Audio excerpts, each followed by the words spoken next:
Let's see here. What do we have? What do we have? I just want to see what people are saying here.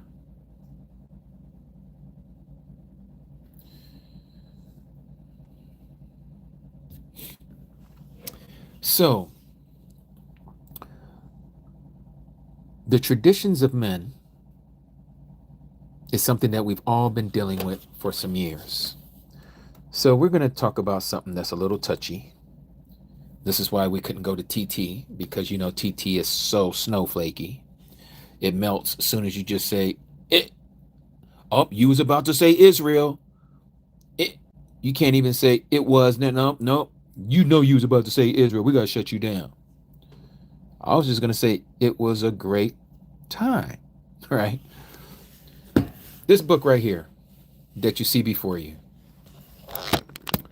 Let me give you a little history about my relations to this book. And I didn't write it. Many of you probably know who Hal Lindsey is. He's passed away now. He was a Christian who taught eschatology, which is the study of end times. He was a man that I had looked up to for many of years when I was in Christianity to learn about the truth. But it goes back even further than that. It was some of my first memories, without knowing who he was of this book right here. This book that you see before you was the first time that I was introduced to prophecy by my stepdad, the dad that raised me since I was 9 months old.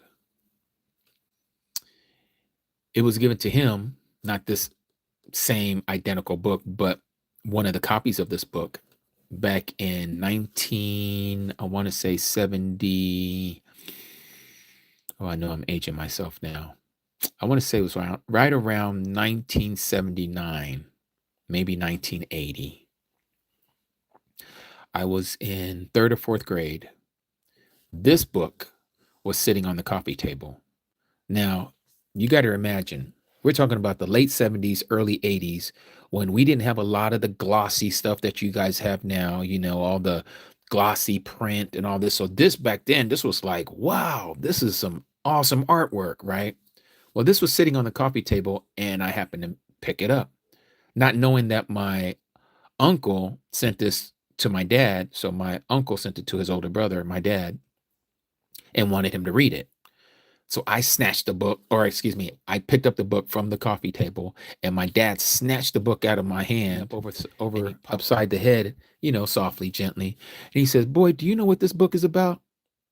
I was like, "No, Dad." Well, my dad decided that he was going to teach me. This is the first time I'm hearing about it, that I can recall what I'm sharing with you. So he said, "Sit down." So I sit down on this lap as this young boy, and he's got this book in his hand. And he starts summarizing the book of Revelation about the trumpet judgments. And I just recall him saying how a third of the trees are going to burn and a third of the waters are going to turn to blood. I remember him specifically saying that. Everything else I can't quite remember, but I remember that. And it was because of this book. And so this book, I decided to get me a copy of it because it holds a significance in my life in my younger years when a seed of prophecy was planted in me. The very first seed that I can think of that was about the truth. And it happened to be this book. I don't think I read the book even after my dad popped me upside the head with it. I was just more enthralled about this artwork on here of this mushroom cloud. That's all I remember was the mushroom cloud. And my dad tells me about a third of the trees burning up and a third of, and he also talked about a third of the rivers also being contaminated and can't drink it. But he also told me about a third of the seas turning to blood. And that was like, whoa, are you serious, Dad? You know, and here I am, either in 3rd or 4th grade. So, you know, you believe in everything that's coming out your dad's mouth. You're not even questioning it. Like the next thing coming out my mouth was probably, when is this going to happen, Dad? you know? But I can't recall the whole conversation. I'm just telling you what I remember and recall. And so let me just show you some stuff that's in this book. This is the lies that we've all been taught. Okay. So I want you to see this timeline that Hal Lindsey gives to those who are reading this book. Let me blow this up. You can see here the BCs, okay, and then it goes into the AD. All right. But I want you to read this with me. Give me a second. Let me brighten up my screen here. I don't know why this thing is. Okay, there we go. All right. So here, 1000 BC talks about King Dawood establishes Yahushalom as the capital of, and they put here, Ish kingdom, okay? The kingdom of Yehuda, the capital of the kingdom of Yehuda. The first temple was built under King Solomon, and he puts it as 940 BC. First temple destroyed by the Babylonians under King Nebuchadnezzar and the expulsion of the Yahudim, 586 BC. The Jews returned from exile and rebuilt the temple while under the Persian rule around 538 BC. 444 BC, walls of Yahushalom are built by Nehemiah. Yahushalom is taken by the Greeks under Alexander the Great. This was around 332 BC. Seleucid, which was one of the generals of Alexander the Great, conquers, and Antiochus III rules, allowing the Jews to live according to their own tradition. This is around 198 BC. 167 BC, now this is where things get crazy. Antiochus IV turns the second temple into a shrine for the Greek god Dionysus. Notice the suffix sus, like Jesus, Dionysus. The sus is in representation to Zeus, okay? Jews under Yehuda Maccabee liberate the temple. Temple is rededicated, hence Ha-Kunak. They say Hanukkah, but it's Ha-Kunak. Under the Hasmonean dynasty, heirs of the Maccabees, the Jews' civic and religious life flourishes, okay? So this happens around 164 BC. This is when they caused the abomination of the temple, the second temple. That's when this happened, and slaughtered a pig on the altar and erected Zeus, which is what Dionysus was all about, because Dionysus is the son of Zeus. 12,000 Jews were massacred by the Roman who conquered Jerusalem. 12,000 of the original Jews were destroyed when the Romans conquered Jerusalem. This was 63. This is 63 BC. This is when Rome started really coming up to the head of the power. And then 37 BC, King Herod reigns over Jerusalem. And then we have here how Lindsey brings up the crucifying of the Mashiach that was ordered by Pontius Pilate, and he puts 33 AD. Now, this 33 AD, some people question it could be 27 AD to 33 AD and everything in between, depending on the calendar that they're using. And this is why we know all these calendars that they were using back then were off. So we can't use none of them. Okay, this is why Yahuah is revealed and restored his true calendar to his people. And then 70 AD, which is very well known, the first Jewish revolt, but it was the true Jews. They didn't call themselves Jewish. The first Jews revolt against the Romans, and the second temple is destroyed by Titus Flavius, which was the emperor of Rome at the time. And Yahushalom is renamed Aelia Capitolina under the Romans. The second Jew revolt, led by Bar Kokhba, and the Romans quell Bar Kokhba revolt and forbid the Jews from living in Jerusalem. This is around 135 AD. This is when the last of the true Jews were living in Jerusalem. Very easy for them to remove them because of the skin color difference. The Romans, of course, are Caucasians. The true Jews are of melanated brown skin to dark, very dark skin, what people would call African Americans today, because that's who we know they are. also known as the Negroes. So anybody who was of melanated skin was kicked out of Jerusalem. They were kicked out of their own home, but this was all because of the curse of them putting up their own Messiah and giving him over to the Gentiles to be hung.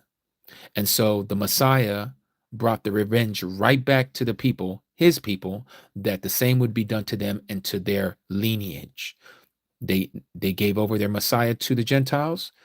Yahusha gave over the people, his people, over to the Gentiles, hence the transatlantic slave trade. The Messiah was whipped by the Gentiles. The slave masters whipped their slaves, again, by the Gentiles. He was sold. We were sold. They hung him on a tree. Guess what? They be still hanging us on a tree right now. Still finding them to this day in some of these cities and towns, in these sundown towns. They're still doing this to this day. 135 AD, Romans quelled the Bar Kokhba revolt and forbid Jews from living in Jerusalem. Constantine establishes Christianity as the state religion. Even Hal Lindsey, a Christian, right here says Constantine establishes Christianity as the state religion. And guess what? It has been the state religion ever since. Do you hear me? This is what we were talking about earlier about the woman who rides the beast in Revelation chapter 17. That woman is still Rome. It's the mother church. It's the harlot. She is the whore. She's the one who tells all the kings of the earth to come and kiss her ring. Whoever the pope is, the sitting pope, they have to come there and see him. Every U.S. president, not one excused, have went and kissed the ring of the sitting pope, showing allegiance and that they are under the authority of the mother church. 335 AD, the church and the Holy Sepulchre is built by Helena, which is the mother of Constantine, I believe it was. Jews are forbidden to enter Jerusalem except to lament the destruction of the temple on the 9th of Av. They still do this as a tradition, these Jewish people, not the true Jews. The Empress Eusedia allows Jews to return. Christianity flourishes as numerous churches are built. This Christianity that flourishes is Catholic.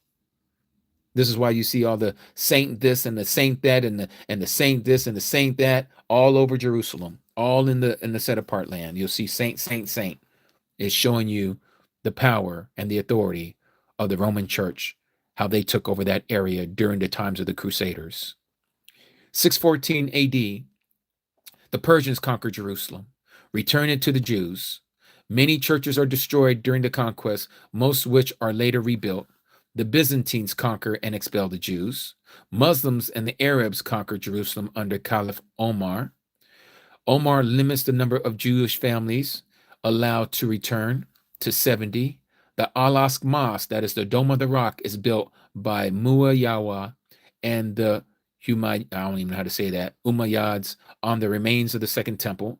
But we know that's not true because the Second Temple is not sitting in the same spot, or the Dome of the Rock is not sitting in this location where the Second Temple is or was. Abdul el-Malik completes the Dome of the Rock on the Temple Mount in 61 AD. That's how old that structure is. When you see a picture of the Temple Mount and you see that gold dome, that's this right here, the Dome of the Rock. That's what you're looking at. It is a Muslim mosque. Abbasid conquest. Jerusalem is administered from Baghdad. The city decays. Jerusalem falls to the Egyptian kingdom of Ibn Tulun. Let's see, what else here? Caliph al-Hakim orders destruction of the synagogues and the churches, including the Church of the Holy Sepulchre. Crusaders conquer Jews and Muslims are massacred. The Christian Arabs are brought by the Crusaders from the east of the Jordan River and are settled in the Jewish quarters. Jews are murdered, exiled, or sold into slavery in Europe. Saladin rules Jerusalem and allows the re-entry of Jews. 300 rabbi scholars from Europe settled in Jerusalem. This is when the Ish people started showing up. Jerusalem. Notice that this is all about Jerusalem. This is what the Creator said would always be about Jerusalem. Maluk of Egypt conquered Jerusalem, ruled for 2.5 centuries. Nachmanides arrived from Spain, reviving Jewish religious life. These would be the Sephardic Jews. Again, still not the true Jews. Jews are heavily taxed under Mamluk. Ottoman Turks rule Jerusalem. So the Muslim took this back. This was during the Ottoman Empire. Suleiman rebuilds the city walls back in 1535. This right here, we're going to talk about that in a minute, going to Daniel chapter 9. And official census counts of the number of Jews as 1,500, exceeding the Ottomans' quota for Jews. Jews are forced to pay bribes to remain in the city. Population totals 14,000. 6,000 were Jews, 5,000 were Muslims, and 3,000 were Extians. First official census in Jerusalem, this is in 1844, confirms a Jewish plurality in Jerusalem. 7,100 Jews, 5,700 Muslims, and 3,900 Extians. Now, this right here talking about these Jews, these ain't talking about the original Jews. No, the original Jews were sent and sold into slavery, just like was read in Deuteronomy chapter 28, verse 68, that they would be taken by ships and they would go to a land that their forefathers didn't know, and they shall worship wood and stone, which is exactly what has happened, Christianity and Islam, and which our forefathers didn't know. And we would be told to serve these other mighty ones, which is why most of us, not those of us that are here, but we used to be Extians. We used to bow down to the stone, to the wood, the old rugged cross. And some of our other brothers and sisters of the true DNA Yashra that are under Islam, and most of them converted while they were in prison, which I've witnessed a lot of. And you see the same thing happen to so-called Malcolm X. Same thing when he went into prison. He ended up converting into Islam once he went into prison. And so Islam has a very strong hold of our Black brothers and sisters once they enter into the penal system, because this is a religion that allows them to hate the white man. It allows them to also hate the Western capitalism that has done this to them. And so it's easy for them to line up with Islam beliefs. Whereas those of us who understand that Christianity and Islam are of the beast system, we recognize it because Yahuah has opened our eyes. Has nothing to do with us hating someone because of the color of their skin. No, we hate the kingdom that we're dwelling in. We despise the empire that has put us in these shackles, mentally speaking. And so we know that this place is going to be destroyed. We don't destroy it. We don't rise up against this kingdom. No, Yahuah is going to do that. He says, "Revenge is mine, saith Yahuah. He shall repay." He will destroy the woman who says that she sits as a queen and shall not see any bad things that happen to her. She shall not be a widow. She shall not lose any children. But he says, in one day, in 1 hour, she shall become a widow. She shall lose many lives. Even her strong men shall be like women. They will all be holding their private parts, and all their faces shall flush. This is all prophesied. It's all coming. Glow in the dark, you stick around, you're going to find out that's all we talk about is love. We hate the system. We hate the system, but we speak about love, loving our neighbor as ourselves, even loving our enemies as ourselves. This is why we share what we're sharing. We don't share this to be up on somebody or one up on someone else who don't know this information. No, we want people to know how we've all been lied to. But so let's continue. And so as we continue on this timeline, this is where it starts to get, where you see this Jewish influence of the modern day converts that call themselves Jews and are not. 1917, this is the British Mandate, also known as the Balfour Declaration. British began to rule over Jerusalem under the General Allenby. So any of you who ever studied the British Mandate, if you look at the old area of what is called the Middle East, this is when they gave it the distinction and called it the Middle East. Saudi Arabia didn't exist. Yemen didn't exist. Uh, Abu Dhabi didn't exist. Kuwait, Iraq, um, Iran, Jordan, Syria, Lebanon, Israel. All of this didn't exist. This was all put under the mandate of Britain. This was all part of their area after World War I. 1922, Hajj Min al-Husseini is appointed Grand Mufti of Jerusalem. Population 33,000 Jews, 13,000 Muslims, 14,000 Christians. Hebrew University is established on Mount Scopus. I want to look into that. That sounds very pagan. Arabs riot against Jews. 133 Jews and 116 Arabs are unalived. 1932. No significance there. 1938, no significance there. 1948, War of Independence. Jerusalem is divided with East Jerusalem under Jordanian rule. Arab Legion captures the old city and destroys the Jewish quarter, including 58 Jewish religious sites, population 99,000 Jews, 36,000 Muslim, 31,000 Christians. Jordan defies Armistice Treaty, this is in 1949, that assured free access to the Western Wall. 1951, King Abdullah of Jordan is assassinated by Muslim Arabs atop of the Temple Mount. So this was in Jerusalem. 1965, Teddy Kollek becomes mayor, governing for 28 years. And then finally, 1967, the Six-Day War, Jerusalem is reunited under Jewish sovereignty. Knesset passes laws for the protection of holy places of all faith. So this is what we know today as Israel. Okay, Lauren, you said, please let some that are here about Noah and his sons, please. Are you talking about the lineage? Is that what you're talking about, Lauren? The lineage of the sons of Noah and who they are?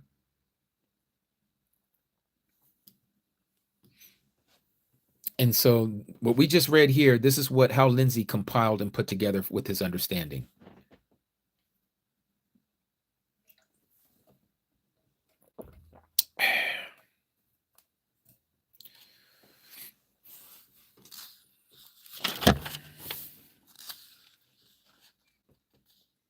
Curse for telling his brothers that Noah was naked. Okay, I see Craig.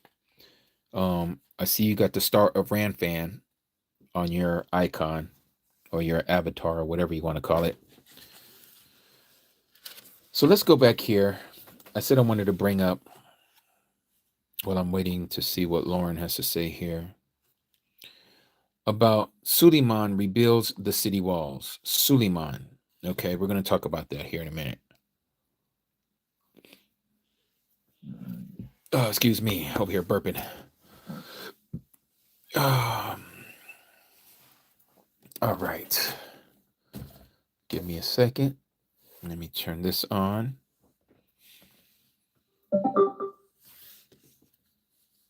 Lauren, did you want to clarify what you was asking me or commenting to tell me?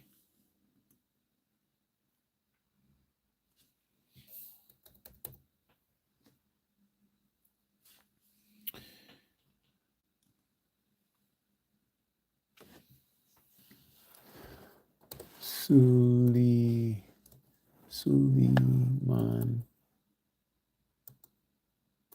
decree.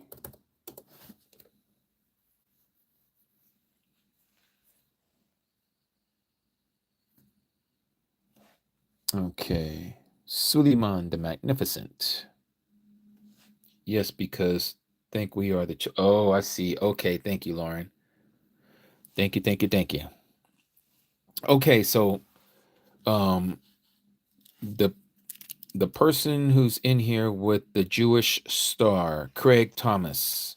Craig Thomas, I don't know how much you know about true history of Israel, who are the true Yashraelites or the Yashraelim.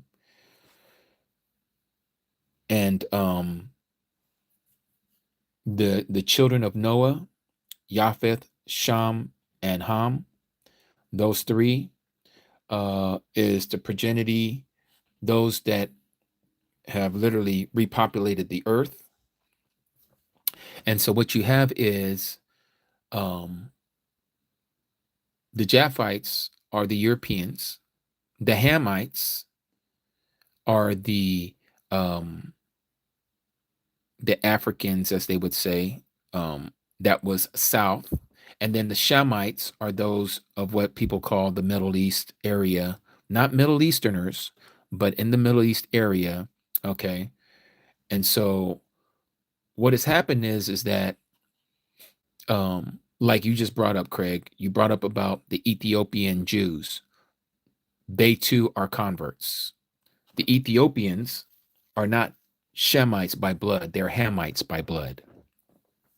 You can find that out because the Ethiopians are the Cushites, and the Cushites are the Ethiopians. The Cushites come from Ham. Okay, you can find this in the tablets of the nations in Genesis chapter 10. Now, those who call themselves, and I don't know if you're one of these people, Craig, if you're Jewish or not, or if you just rock the Jewish flag, but the Jewish people, they identify themselves as one of two people: Sephardic Jews or Ashkenazi Jews. Well, many ways they're one and the same. It's just where they come from, the location. The Ashkenazi Jews are not Shemites whatsoever. They are Japhites, Genesis chapter 10. A lot of people have it exposes who the true people are and who the true people are not. Okay. Everyone be thinking, and I say that as Ebonics, everybody be thinking that the so-called Negroes and the so-called African Americans are descendants of African ancestry, and they are not. They are not of African ancestry. Now, the people who have enslaved us, the definition and the identity marker of African Americans, okay? But we are not African, okay? Nor are we Americans. We are from the tribe of Yahudah, or the tribe of Judah. The tribe of Judah fled to West Africa and created for themselves a place that they called the Kingdom of Judah, or the Land of Judah, or Land of Yahudah. This would be in the areas of Benin, Liberia, the northwest part of Nigeria. This area was all known as the Land of Yahudah, which was a land that they have taken as to themselves, but was not from their place of origin. And so the Hamites kicked them out by selling them to the merchants of the seas. Hence, these converts who call themselves Ashkenazi Jews. The Ashkenazi Jews were into trading people, okay? And so they traded the tribe of Judah, not knowing that they were Judah, but they took them. And so it was the Muslims, the African Muslims of West Africa, that sold the Jews, who are also melanated, dark as they are, as the Hamites. And the people who are not and don't understand this want to call and claim that the African Americans they became slaves because of the curse of Ham, okay, which is not the case. The curse of Ham is totally different than the curse that was given to the tribe of Yahudah, who are Shemites. They can't be Hamites if they're from the tribe of Sham, okay, or from Sham, and being that he was the predecessor. Okay. Craig, you said, no, sir, Africans are not from Judah. So once again, you're making the claim that those who are the true Jews who found themselves in West Africa are Africans. They are not Africans. They are from Judah, okay? They are from the area that you know today as Israel. The people who are over there in Israel right now are not the true Jews. And I think that's where you're getting mixed up, Craig.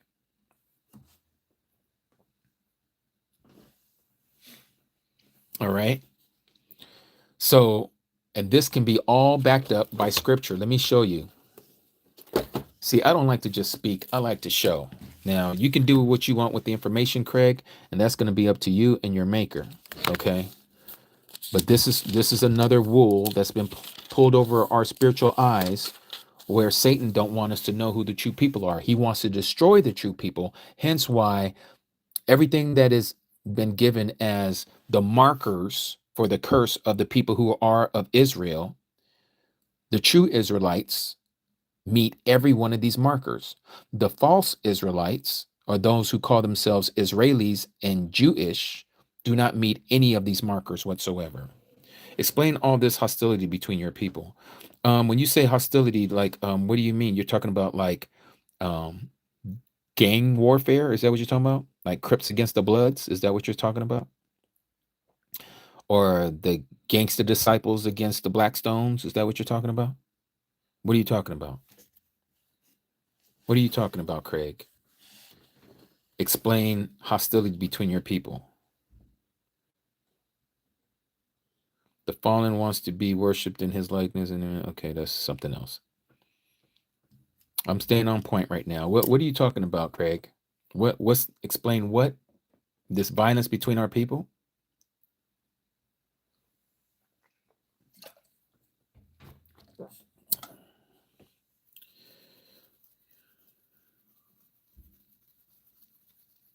Yeah, what you talking, Craig? What you talking about, Craig?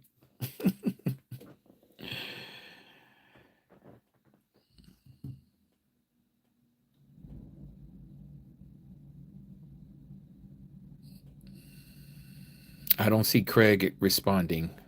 Okay, so let me just show you, Craig. Oh, Craig, here you are. The hostility that was upon Ishmael. Okay, so again, this is what astonishes me, and this is how I know this is Christian lingo that you're talking about, Craig. Did you know that Yashma'al, who you pronounce as Ishmael or Ishmael, Yashma'al was a follower of the creator Yahuah? Did you know that? He believed as he was taught by his dad Abraham, Yashma'al. Did you know that? You see, the Christians like to say that Yashma'al is the progenitor of all Muslims, but you know Islam didn't even come about until 600 AD. There was no Islam for all these years. 500 and something years after the Messiah had ascended, here comes Islam onto the scene of the earth. This had nothing to do with Ishmael, but this is what Christianity teaches.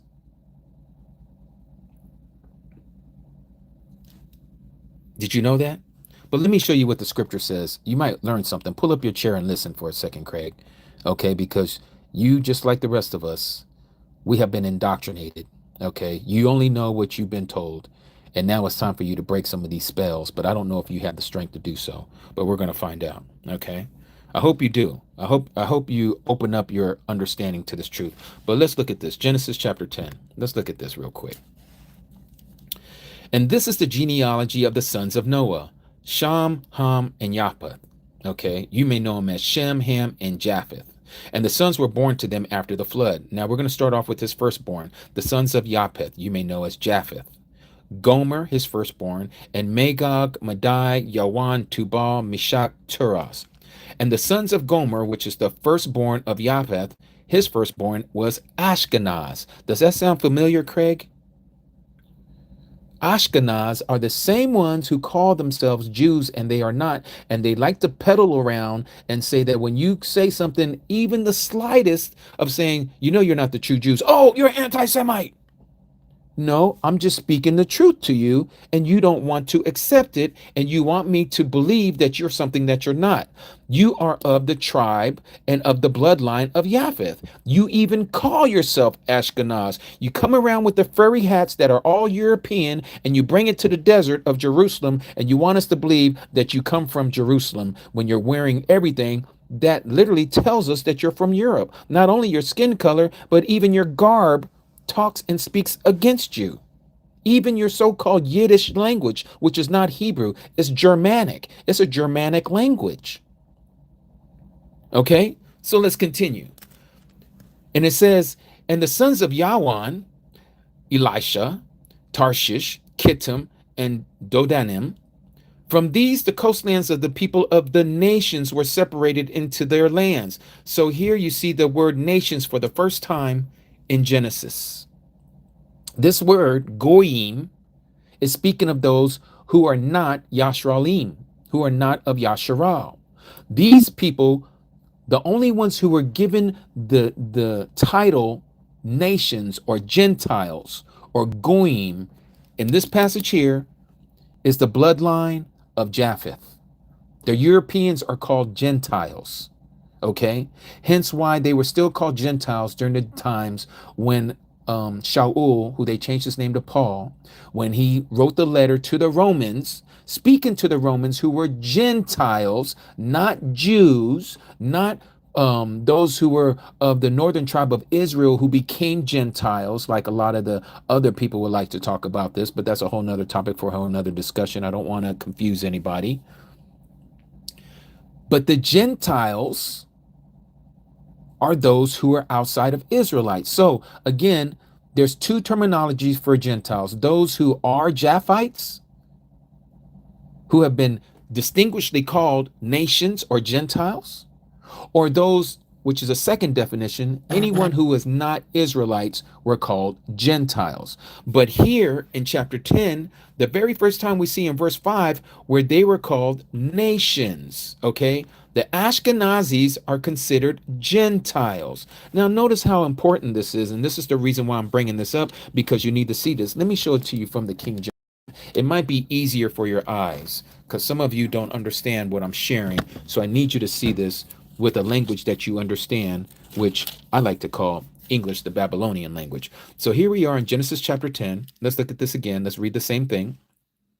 Starting from verse 2. And the sons of Japheth, Gomer, Magog, Madai, Jawan, Tubal, Meshech, Tiras. And the sons of Gomer, remember, the firstborn of Japheth, the firstborn of Gomer, his firstborn is Ashkenaz. Okay, this is where we get the so-called Ashkenazi Jews. And it says here in verse 5, by these were the isles of the Gentiles divided in their lands, everyone after his tongue or language, after their families and after their nation. So now let's go to the New Testament that speaks of a prophecy that lets us know that the people that are current are not the true Jews. Let's go to the book of Luke, chapter 21. Now, some of you who might be Jewish, backing Jews, the Jewish people that you are, you stand with Israel, all that nonsense that people be talking about. Okay, well, let's look at this. This is Luke chapter 21. Let's go to verse 24. Notice what it says here. And they, that is the children of Judah, shall fall by the edge of the sword and shall be led away captive to all nations. There it is, nations. That is to the Gentile, to the Caucasian countries. And Jerusalem, which is the children of Judah, their home, it shall be trodden down by the what?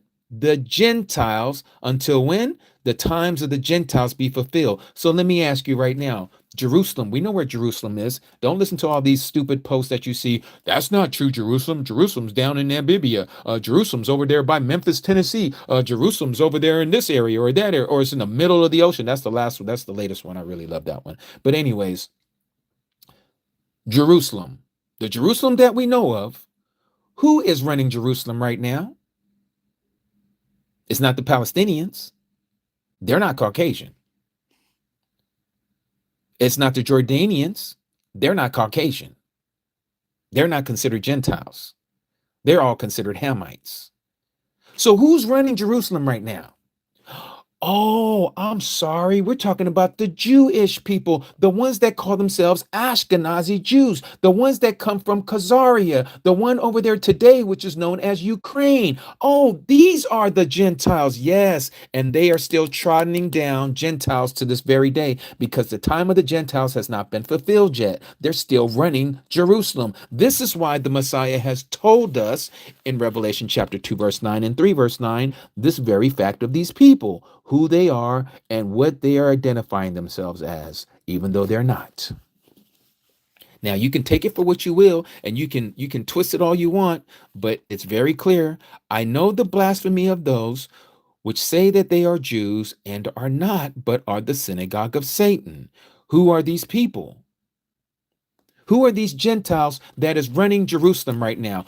Oh, I'm sorry. They're also running Western civilization. They're the same ones who are the synagogue of Satan, the followers of Satan, the one that Satan says that he can give to whomever he wishes all these kingdoms of the earth as long as you bow down and worship me. So what are these Jewish people doing? They're bowing down and worshiping the Baphomet. They're bowing down and worshiping Satan. They call him Lucifer straight out, and they also call him Saturnalia. This is why they have the 6-point cross, the 6-point star. That is the star of Ranfan, like our buddy Chris here, not knowing where that 6-pointed star comes from, hence the number 6, which is indicative of Satan. 666, 6 triangles, 6 points, and 6 on the inside of the pentagram, or I should say the hexagon, which is where we get the term hex. You put a hex on me. Has to do with that, because these are the people of the hexagon. The same ones who are pushing the same thing are the same ones who's running the United Snakes of America, because it's the same people who put this country together are the same people who are the outposts that they call Israel today. It's the same people. These are the so-called 13 families. These are the ones who are running the earth. And if you don't line up with them, they put sanctions on you. If you don't do what they say, they cut you off. If you don't kiss the ring, they don't let you play their games anymore. They don't let you act anymore. They don't let you bank anymore. They don't let you do anything. And the day is going to come where you can't buy, sell, or trade anymore unless you are under their control. These are the ones who are running the world, and they are the followers of Satan. Now, if you don't want to believe that and you want to stick your head in the sand and don't believe that the Jews are running this world, you go by all means, continue on in your little Alice in Wonderland, La La Land, and you just go ahead and just keep on believing that everything is going to be fair and everything is going to be okay, because tomorrow it's going to be just like yesterday, right? Not at all.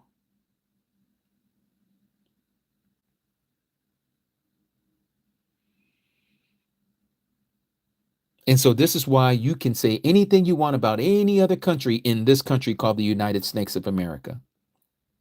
But say something about these Jews. Say something about them. They will cut you off with the quickness.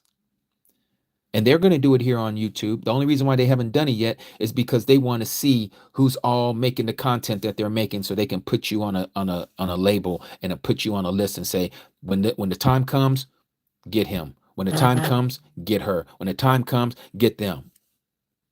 But guess what? Yahuah always has us 2-3 steps against or ahead of the enemy.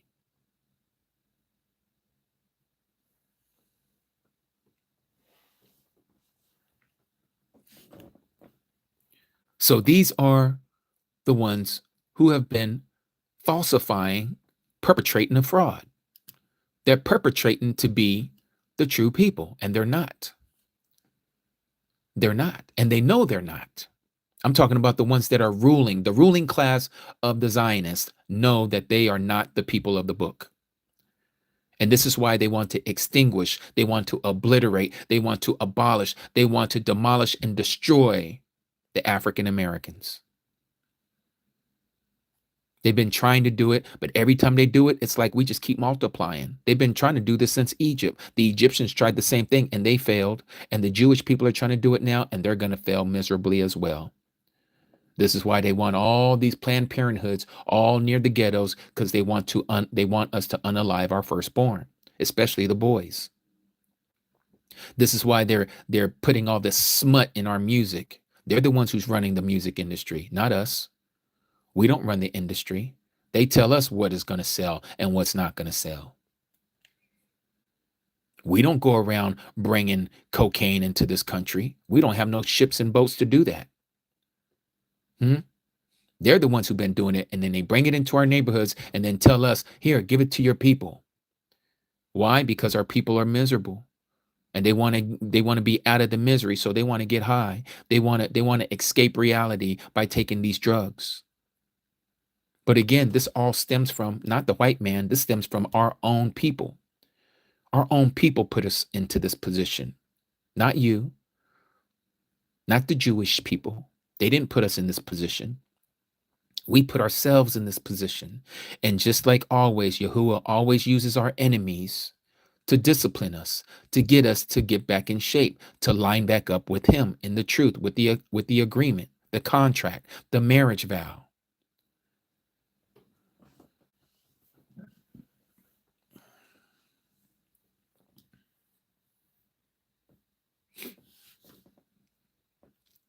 And so all the things that are the identifying markers of who the true people are, the Jewish people that call themselves Jews and are not, do not meet any of the criteria. They never were sold into slavery. They were never hung. They were never whipped.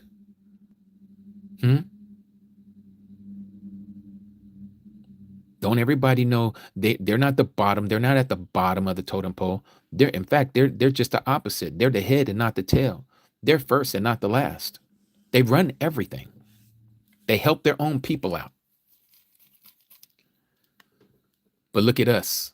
What do they do of us? We're just as they say. We're nothing but monkeys to them. We're nothing but beasts to them.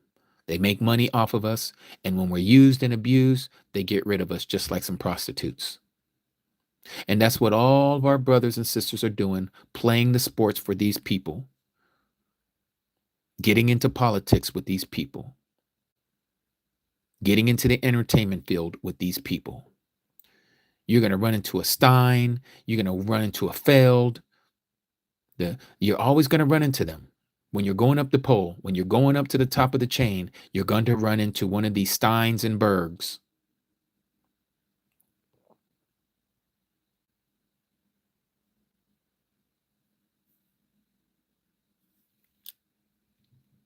And so, yeah, they use us and abuse us.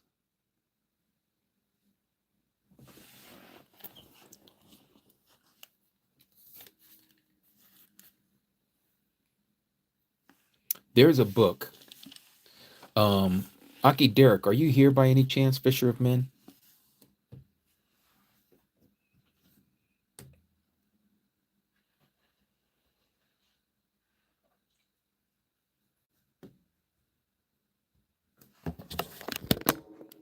I was wondering if Aki Derek was here. I guess he's not here.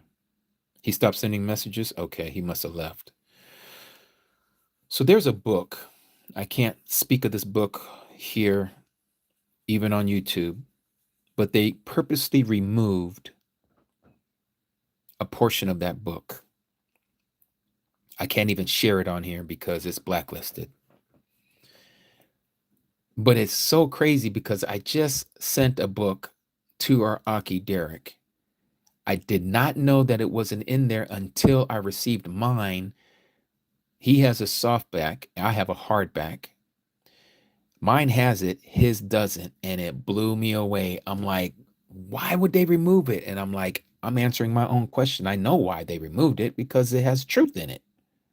They got rid of it.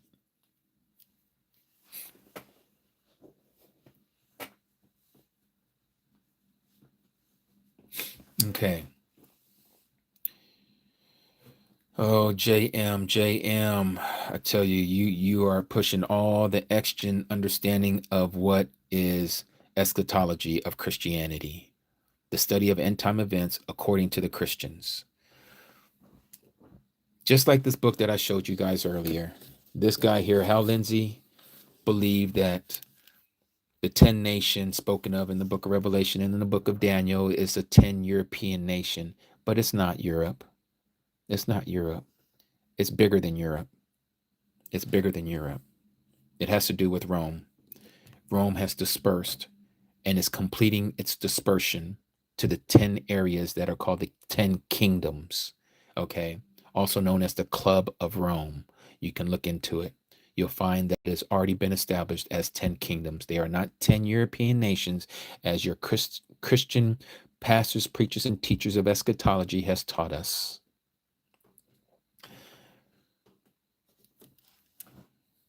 Nazareth, what link are you talking about? And I do need to send you some stuff that you've told me to send to you. I haven't sent to you yet, like the music and stuff.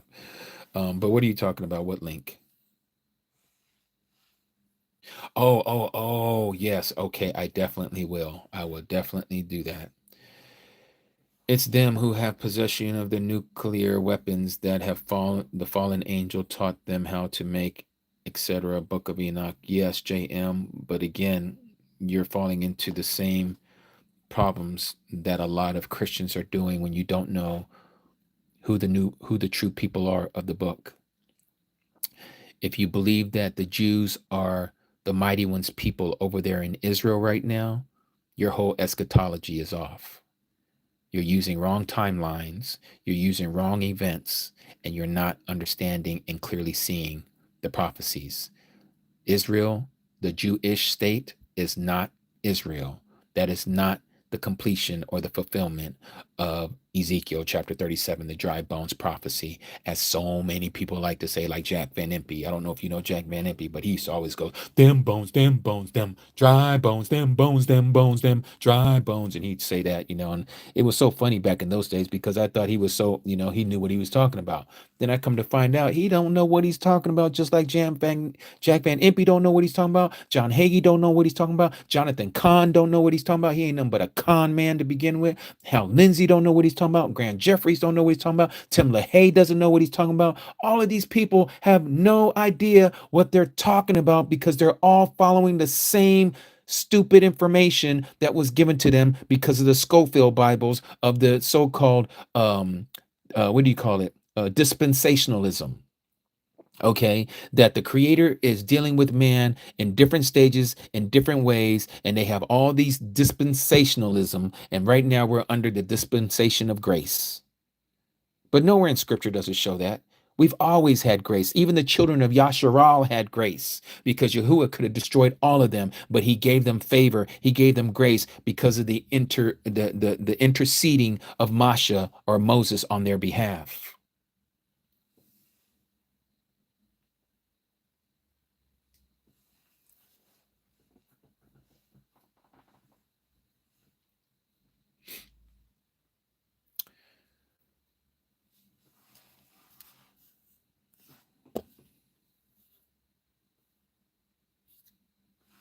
And so, again, if you're going to use the wrong analogy or the wrong understanding of prophecy. So again, JM, if you stick around for a little while, you're going to see what the scripture says. Again, we are in the beast system. We've been in the beast system. As far back as we can tell, that goes back to at least 320 AD. From the Council of Nicaea, as it had been accomplished in 325 CE, until now, we are in the beast system. Christianity is the beast system. The name of the beast is Jesus Christ. The image of the beast is the cross, the pagan cross. That cross predates the belief of the Messiah. If you want to believe that it was a torture stake, by all means, believe what you want to believe. But the fact of the matter is, that is an image that speaks against the second commandment in Exodus chapter 20. You are not to make for yourself any graven idols or images of anything in the heavens above, of anything on the earth itself, or anything under the earth. You are not to worship them nor bow down to them. Okay? But this is exactly what we're seeing today in Christianity. Christianity came to understand what the Christians believe is the truth by the doctrines of demons. Satan is the one who has erected Christianity, and Yahuah has allowed him to do it to see who will be able to make the differentiation by loving the truth or loving the lie. It's for us to choose. Either we're going to follow what Yahuah has said through obedience, or we're going to follow Christianity through disobedience. Either you're going to be a follower of the law and love him by keeping it, or you're not going to follow the law and show that you do not love him. So it's one or the other. You cannot do both. You cannot speak against the truth and still think that you have salvation. But that's exactly what Christianity is doing. People are speaking against the truth of what they don't know of because they are in the spell. They have been spellbound by Satan and have no idea that they're under the beast system.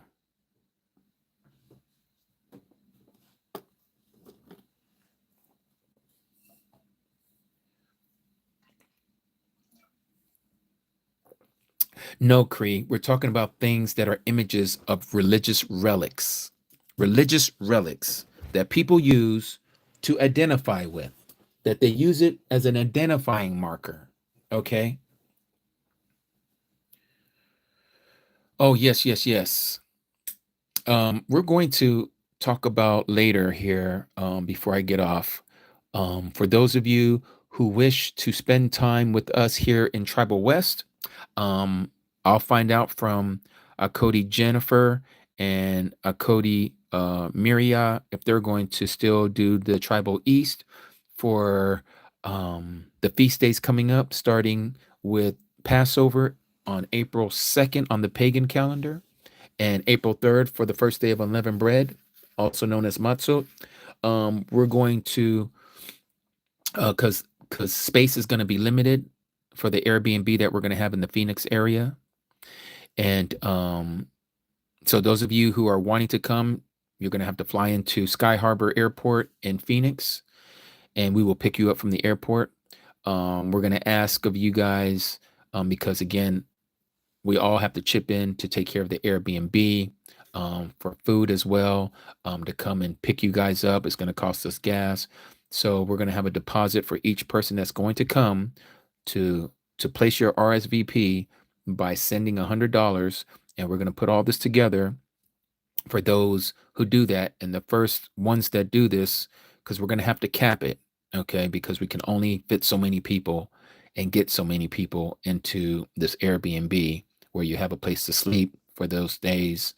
I think it's going to be 4 days and 3 nights. So from April 1st to April the 4th. So 3 days.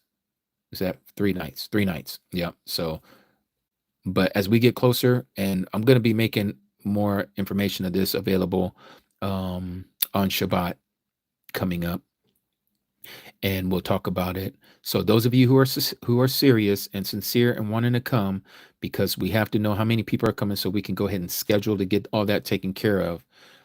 So you have your spot where you're going to sleep, you're going to have your food, and we'll pick you up. All you got to do is just get yourself here, be it flying or driving, however you're going to do it. And we'll take care of the rest. And we'll pick you up from the airport. We'll take you back to the airport, but you have to get your own plane ticket. All we're going to take care of is the room and board. That's it, the room and board. Okay. And that would be from your deposit. All right. And so each person who's going to put their deposit down, that's how we'll have your spot available for you. But that will all happen as we get closer. So we're going to probably start taking reservations for that coming up here in the end of the pagan month, January. And so we can get all that solidified, so we can go ahead and put the deposit down on the Airbnb. We already know how many people are coming. We can already know how much food that we got to get, and all of that, all the logistics stuff. Okay. But anyhow, let's continue. And the only ones, like I said, that we're not going to take anybody's word for it. Oh yes, I'll be there. Nope. Money's going to talk here. So that's what we're going to deal with. If you want to be here, we're going to be asking for $100 deposit. Don't send it to me right now. Okay. Because I got to mark you down. I got to know. And the more people who come, the less it's going to be for all of us. Okay. So let's say if we get an Airbnb, that's $3,000 for those nights all together, then if we have 30 people coming, it'd be $100 a piece. That's going to cover at least the expense for the housing, but we still need to take care of food. We still need to take care of drinks. So again, as more people come, and those that we know that are coming, that's going to bring down the cost for each person to where it's going to be more affordable. All right. But anyways, we'll talk about that later. But as far as what we're talking about right now, and again, if we go to Deuteronomy, I didn't think that we were going to talk about this, but I guess we're going to. But let's go to Deuteronomy chapter 28. Now, a lot of people like to claim themselves to be this person, and they like to generalize it and say, well, that's anybody who's obedient and those who are disobedient. Here's the blessings if you're obedient. Here's the cursings if you're disobedient. Yes, you can use it on a personal application, but there's a historical application of Deuteronomy chapter 28 that cannot be refuted. Okay. Now, if you want to think that this can be any group of people, by all means, you can make that application all you want, but there is a historical application to Deuteronomy chapter 28, and it only fits one group of people. All right. This doesn't make them better than you. It doesn't make them superior than you, nor does it make it the opposite that you're superior than them.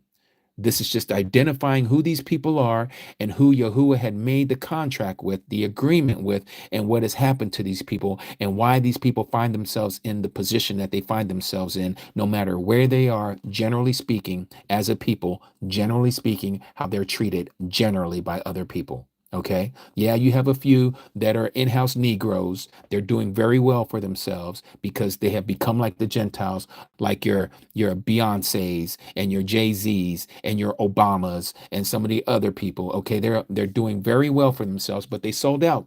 They sold out. They're not one of us. Because if they were one of us, they would be doing exactly and dealing with what we're dealing with. But they're on a different pedestal. They're in a different class. They're for entertainment purposes. They're for ruling party purposes. They've been put into position of where they're at because these other people called the Jewish people have placed them in these places of prominence. And that's why they're there to influence the rest of us of their kind. So people who are listening to Jay-Z music is to place us and to be influenced by his lyrics. Beyonce's music, her music is to place us under her influence for the sisters. And so this goes on and on. The same thing happens through all society. And it isn't until we wake up and to realize that we cannot be swayed by all these people who are governing our actions, and we take back our sovereignty that has been given to us, that are our rights by the Creator Himself, Yahuah, then we start to recognize who we are as the kings and priests that we're supposed to be. But until you see that, or until you're able to recognize that, you're still in the beast system. You're still under enslavement. And it's all because of what the Roman Catholic Church has done.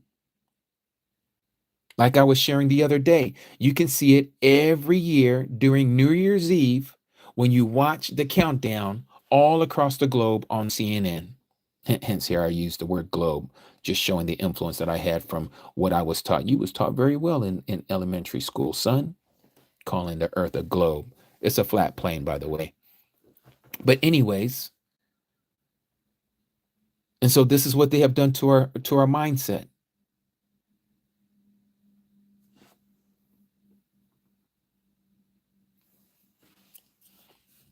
So let's look at this. Deuteronomy chapter 28.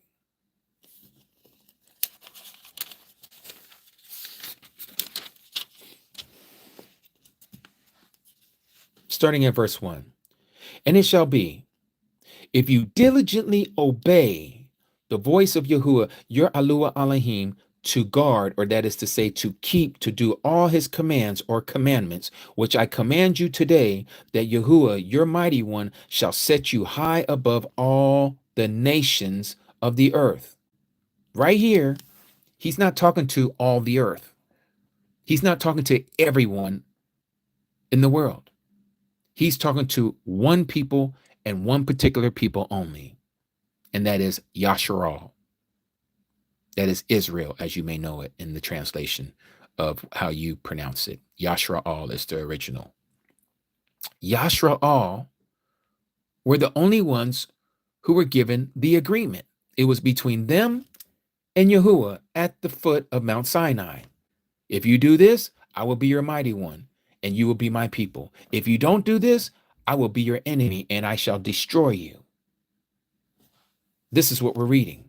And all these barakah shall come upon you and overtake you if, the big word here is if you obey the voice of Yahuah, your Alua Elohim, your mighty of mighty ones. Baruch are you in the city, Baruch you are in the field. Baruch is the fruit of your body, and Baruch is the ground and the fruit of your livestock, the increase of your cattle, and the offspring of your flocks. Now, I don't know about you, but not too many of us have farmland, have these so-called farm animals, but our ancestors did. Our ancestors did. And it even talks about how our men and women, when they have children, they're not going to have issues of procreating. They shall pop out babies like no problems. Baruch is your basket and your kneading bowl. Baruch are you when you come out, when you come in, and Baruch when you go out. Now, when I was in Christianity, the pastor that I was under at the time, he would read this as to say, when you give your seed, when you give your tithes, this is what's going to happen to you. And he would pronounce this over the whole congregation. Blessed are you coming in and blessed are you going out. Why? Because you done gave him some money. You done made him happy. You done gave the pimp some money. So he gonna bless you. But he blessing you just like a witch would bless you. But he's a warlock, a wizard. That's why he wears a business suit. Ain't got nothing to do with us. Yahuah causes your enemies who rise against you to be smitten before your face. They come out against you one way and flee before you in 7 ways. Yahuah commands a barakah on you and your storehouses, and in all to which you set your hand, and shall baruch you in the land which Yahuah your mighty one is giving you. In the land which the mighty one is giving us. Yahuah does establish you as a set apart people unto himself, as he has sworn to you, if you guard the commandments of Yahuah, your Alua Elohim, and walk in his way. So now let me stop right there. Now let's talk about these Jewish people, and let me cover this up real quick. Most of those people, not all, but most of those people, they don't believe in the Messiah. They don't keep his commandments. They don't know who he is. In fact, they use their Talmud and they say that he is boiling in hot excrement. These are the people that Christians are paying all kinds of money, that they're supporting Israel and say that they are with Israel and they stand with Israel. These people are faking the fraud. They lying about the lies. They are not the people of the book. They are not the ones. They are not the tail. They are the head right now. They do not accept the Messiah. And you think that the Creator is going to bless them? Let me just use the words that we all use right now in Babylon. You think that he is going to bless those people who have not accepted his image, who died on their behalf, if they are truly the people? And yet they're doing so well in so many economic regions of the earth. They run everything. We talked about this already. How is it that they don't have any of the curses for not believing the Messiah? So then what is the Messiah to those of us who are supposedly Christians and we believe this Messiah figure that these Jewish people then gave us and call him Yeshua? And most of you call him Jesus. How does that make sense? Make that make sense. They have denied the Messiah and yet they're flourishing on this earth. Something doesn't make sense here. Why do they run everything? And yet they deny the Messiah? What benefit is it to know the Messiah if you're going to be able to be blessed in this world by not knowing him? Something isn't adding up. But you'll go ahead and give the excuse, oh, they're blessed because they are God's chosen people. You better go read your Old Testament again, because I saw every time that they did not obey, Yahuah put some harshness on them. He did not play around. He did not like disobedience. And there's a whole lot of disobedience going on in Israel right now. In fact, the largest gay parade is in Israel. Did you know that? The largest gay parade. You would think it would be in San Francisco. Nope. It's in Tel Aviv. Tel Aviv, Israel. Look it up. Look it up. But you think that Yahuah is just going to let them do that and let them slide and say, you know what? You my people. Go on and keep doing the gay thing. I'm going to take care of you. Don't worry about it. I'll deal with you later on a personal level. But go ahead, do your thing. You really think he's dealing with them like that? You think he's going to allow all those people who are in prominent positions, I don't have to name no names, go around screwing little kids, selling them on the black market, and you think Yahuah is just going to allow them to do that, and they can go over there and hide out over there in that area called Israel with no problems, no issues, no consequences and repercussions because they're his people? Kind of don't make sense now, does it? But let's continue. Yahuah commands the barakah on you in your storehouses and all to which you set your hand, and shall bless you in the land which Yahuah, your Yahuah Elohim, is giving you. Right here in this verse 8, you're saying that Yahuah is doing that for these people. They're in the land. He's blessed their storehouses, even though Fox News would like you to have to believe that, oh, the Jewish people are so poor. Why don't you give some money? Because the Jewish, look at this old lady, this old Jewish lady. She's over here begging for food. Go ask Netanyahu and some of these rich billionaires all over the world with the word Stein and Berg and all these other people who are your people. Have them give you some money. Why are you coming and taking from the poor who already don't have any, and you're asking us to give more? Just straight leeching us out of everything that we have.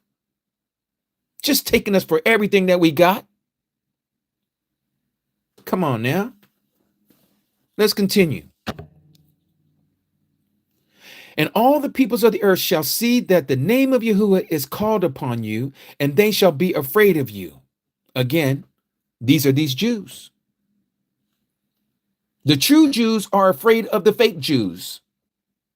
Like I can't even say his name right. Kyrie Irving. I said his name all wrong. Sorry, Kyrie, if you're listening. Not that you would, but sorry about that. Kyrie Irving kissed the ring. Nick Cannon kissed the ring. I don't agree with a lot of things that Kanye West says, but he didn't kiss the ring. Hence why he ain't in that prominent position anymore. And Adidas took away all the money that they had. Something like, what, $1.5 billion overnight? Just took it from him. Who's the people? Jewish people. Why? Because he's exposing the Jewish people. He says, look at all these people who run everything in entertainment. The top of Paramount, Jewish. Warner Brothers, Jewish. DreamWorks, Jewish. Pixar, Jewish.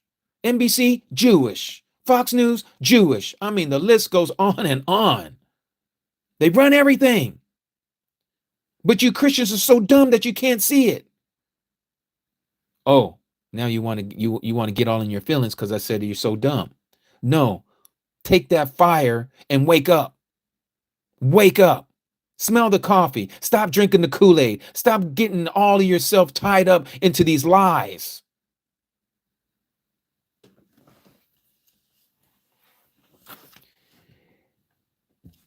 And Yahuah, verse 11, shall make you to have plenty of what is great in the fruit of your body, and in the fruit of your livestock, and in the fruit of the ground, and in the land of which Yahuah swore to your fathers to give you.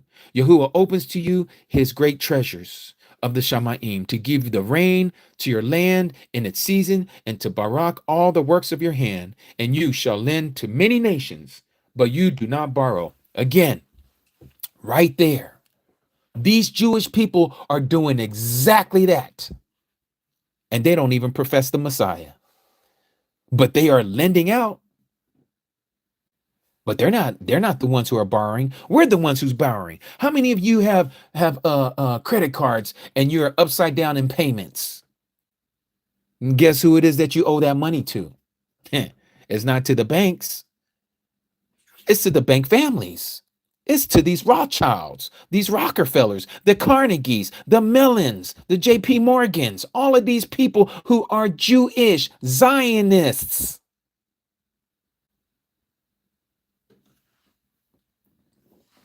"13.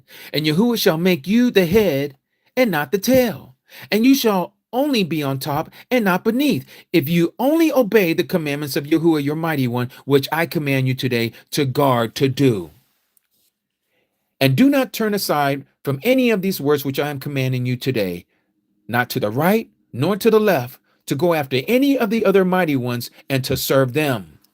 And it shall be, if you do not obey the voice of Yahuah, your Yahuah Elohim, and to guard and to do all his commandments of his laws, which I command you today, that all these curses shall come upon you and overtake you." And then we go down the bullet points. Now we're going into the cursings. Let's see who meets these cursings. Because apparently the Jewish people, the 1948ers that call themselves Israelis, they seem to be fulfilling this side of the blessings. So my question is, if they are truly God's chosen people, is the Creator lying to us? We've accepted his son. They haven't accepted his son. So why are they flourishing and the rest of us are not flourishing? We're trying to do what he's called us to do. We believe in the son. We've been calling him Jesus. We don't follow the commandments. Yeah, we don't follow the commandments. We don't keep any of his high days. But these Jewish people are doing all of that. These Jewish people have been given the land. These Jewish people are keeping these so-called high days, even though they corrupt them. These Jewish people are reading the Torah and the Tanakh. But these Jewish people don't acknowledge the Son. The Creator says that when he sends his prophet among us, we are to listen to him. He says, because my words are in his mouth and he comes in my name. Well, these so-called Jewish people have not accepted this so-called prophet. They haven't so-called accepted his anointing one, the Mashiach. No, they speak bad of him. And yet they get all of these blessings. And those of us who are Christians, who've been calling ourselves Christians, believing in the Messiah, who we've been calling the Christ, but we have been following some false doctrines, like the law has been done away with, like his name has been changed, calling him by different titles, following different high days, holidays. So let's read these curses. Cursed are you in the city, cursed are you in the field. Cursed is your basket and kneading bowl. Cursed is the fruit of your body and the fruit of your land and the increase of your cattle and the offspring of your flocks. Cursed are you when you come in and cursed are you when you go out. The total opposite, the antithesis, thank you, of the opposite of everything on the totally opposite side of the spectrum of what these Jewish people are doing. They're getting this. We're not getting this. Why aren't we getting this? Let's continue. Yahuah sends on you the curse, the confusion, the rebuke, and all that you set your hand to do until you are destroyed, until you perish quickly, because the evil of your doings by which you have forsaken me. Forsaken him. But wait a minute, these Jewish people, haven't they forsaken the Son? The only brought forth one from the Messiah? From the Creator, Abba Yahuah?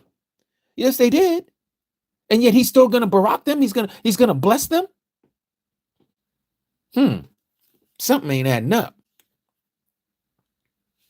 Yahuah makes the plague cling to you until he has consumed you from the land which you are going to possess. What? Wait a minute. If we're disobedient, like not following the Messiah, one of the curses is you're going to no longer possess the land. Well, what about these Jewish people? They don't even accept the Messiah who came in the flesh. And they get to possess the land. Something ain't adding up here. Something ain't making sense. Yahuah strikes you with the wasting disease and with inflammation and with burning and with extreme heat and with the sword and with blight and with mildew, and they shall pursue you until you perish. And your heavens, which you are over your head, shall be bronze to you, and the earth, which is under you, iron. And Yahuah makes rain of your land powder and dust. From the heavens it comes down on you until you are destroyed. Yahuah causes you to be defeated before your enemies. You go out one way and against them and flee 7 ways before them, and you shall become a horror to all the reigns of the earth. And your carcasses shall be food for all the birds of the heavens and the beasts of the earth, with no one to frighten them away. And Yahuah shall strike you with boils of Mitzrayim of Egypt, with tumors, with scab, with the itch, from which you are unable to be healed. Unable to be healed. Like it says, inflammation. Yep, that's high blood pressure, arthritis, all that stuff, sickle cell anemia, all that stuff. It is literally put into our DNA, family. Those of you who are of so-called African American, Negro, Black descent, It's in our DNA. It is hereditary. Why? Because of the curse, because of disobedience. Yahuwah shall strike you with madness and with blindness and bewilderment of heart. And you shall be groping at noon as blind man gropes in darkness and not prosper in your ways. And you shall be only oppressed, plundered all the days with no one to save you. Here we are. Look at our people, generally speaking. I'm not talking about the ones that made it out, the ones who became like the heathens and the pagans, like I was saying earlier about the Beyonce's types and the Jay-Z types. No, I'm talking about the little guy and the little woman and those who are under welfare and those who are having under EBT and they can't get a job because of the color of their skin or maybe because of their upbringing because there was no father in their home, so they out there buck wild and don't know how to conduct themselves, getting locked up, being torn apart, being unalived. All of this because they have no one to guide them, and the mothers can't do it because they can only handle so much, and they're raising these kids all by themselves, and they out there doing the most extreme things. This is all part of the curse. But not to the Jewish children. They're not unaliving their kids. They're not getting their fetuses aborted.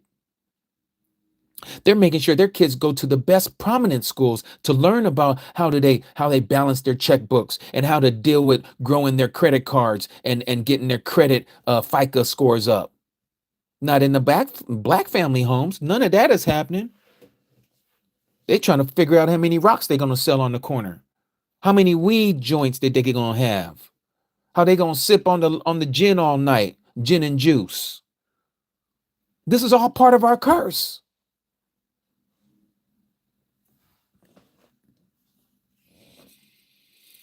You become engaged to a wife, but another man does lie with her. You build a house, but not to dwell in. You plant a vineyard, but do not use its fruit. This right here happened to our people when they went into West Africa. They thought they were going to escape the curse by leaving the land. So they go to West Africa, to this area that seems so fertile. They are foreigners in a foreign land. They might look like them, but they speak differently with different cultures and customs, following or trying to follow the commandments, the Torah. And these Hamites see them being different, and they're following a different law, different days, different calendar. And when the opportunity struck, they sold him off to the white man. And so what do our white man books tell us? Oh, your own kind sold you off.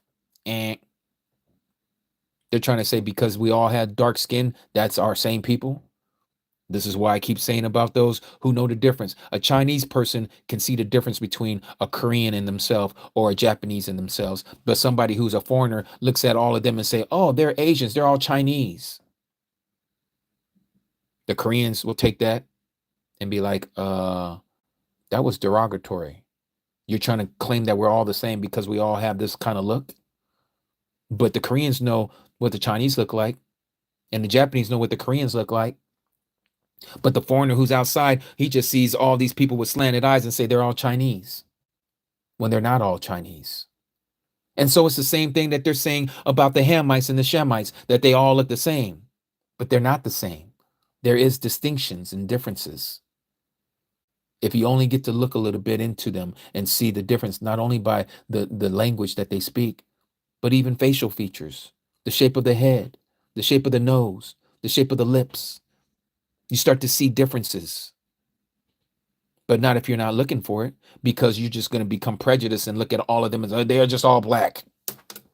They're all Hamites. It's all part of the curse.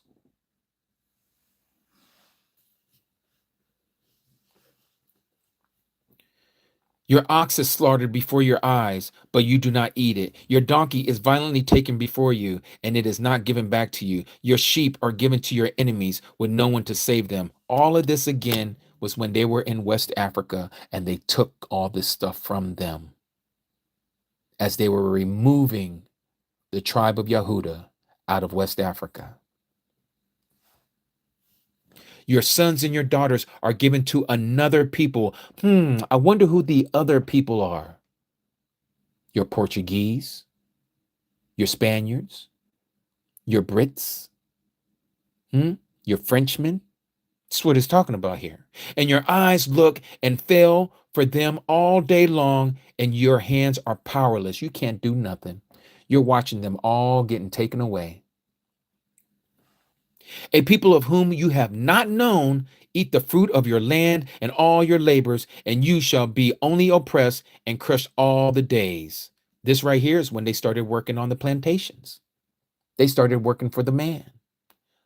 All the work that they're doing with their hands, all that back-breaking work that they're doing, they don't get to eat none of that. They don't get to prosper off of all of that. Nope. They're slaves. They're working for the man. A people whom you have not known, eat the fruit of your land and all your labors. And you shall be only oppressed and crushed all the days. This is exactly what has happened to the so-called African American, the Negroes, the blacks. This hasn't happened to the Jewish people. They've never been in this position, ever, ever. They were not the Hebrews of past times that was there, that was under the enslavement of the Pharaoh. That wasn't them. There was no Caucasians over there being enslaved by the Egyptians. The Egyptians are Hamites. They're melanated. They're dark. You can even see it on their hieroglyphics, even the ones that they whitewashed.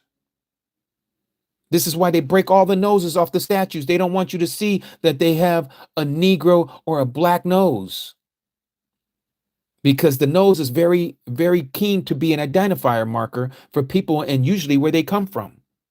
So they broke it off so you can't understand. They're hiding history. That's why they went and they chiseled off the noses out of Egypt, so they can get you to believe that the Egyptians were olive color or white skinned, when Egyptians come from Ham, and all of Ham are dark melanated people, dark as dark can be.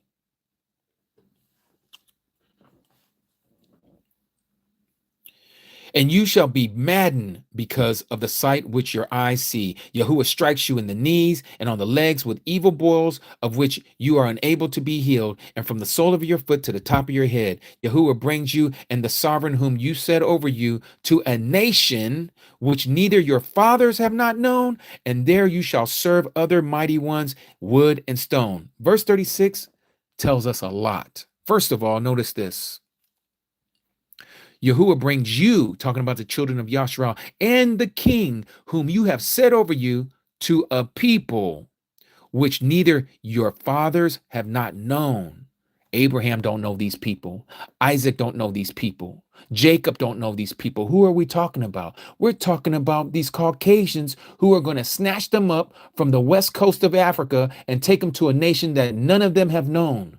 This is not old Egypt. This is a totally different Egypt, a symbolic Egypt, to be back in a house of bondage.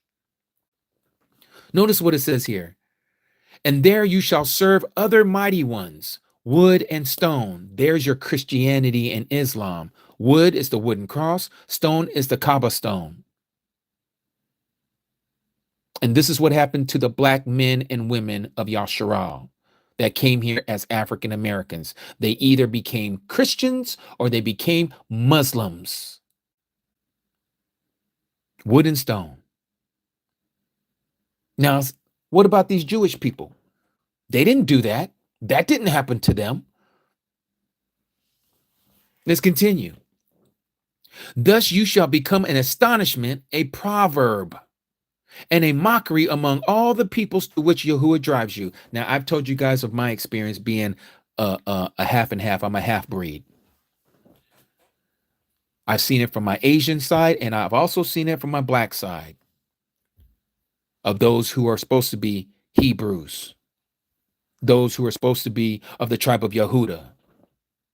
I wasn't black enough for my Akis and Akodis who are of the nation, who are of the true Israelites. Not all of them. I'm just saying that I have seen that with my own eyes, heard it with my own ears, how I am not dark enough for them. I'm not black enough for them. So sometimes I would overcompensate with my language to let them know I am one of you, just to want to be accepted. This is when I was younger. I'm not like that now, but that's the way I used to be, because I wanted to fit in with my people. Even though we were at the bottom of the totem pole, I still wanted to be in with my people, knowing that that was my descent. That's where I come from. I can relate, but they couldn't relate with me. Not all of them, but again, some of them. And then from my my Korean side, I see how we were a byword to them, calling me all kinds of Korean words that are of the vulgarity of those words, and they didn't know that I can speak Korean or understand somewhat Korean. Let me put it that way. Because as you know, the first thing that we learn about other languages are the bad words, right? Well, I remember the bad words, and they would say bad things when they're describing me or my brother or my sister, or they're just talking about the blacks, and I hear them talking about the blacks, and that would offend me. It would make me feel bad. And they're saying it in Korean. And I had to check my mom, because my mom was in on it with them, talking about how, black people are bad and all this stuff. I was like, Mom, you married two different black men. Two different black men. And now you're going to talk about black men like this and black people like this, as we use the word. Oh, no. I was like, Mom, just as there's bad blacks, there's bad Koreans too. You got good and bad in all kinds of people. Okay? Don't just block us all up into one group and say all black people are bad. We're not all bad, Mom. The men that you married, were they bad? That's how you got me and my brother and sister.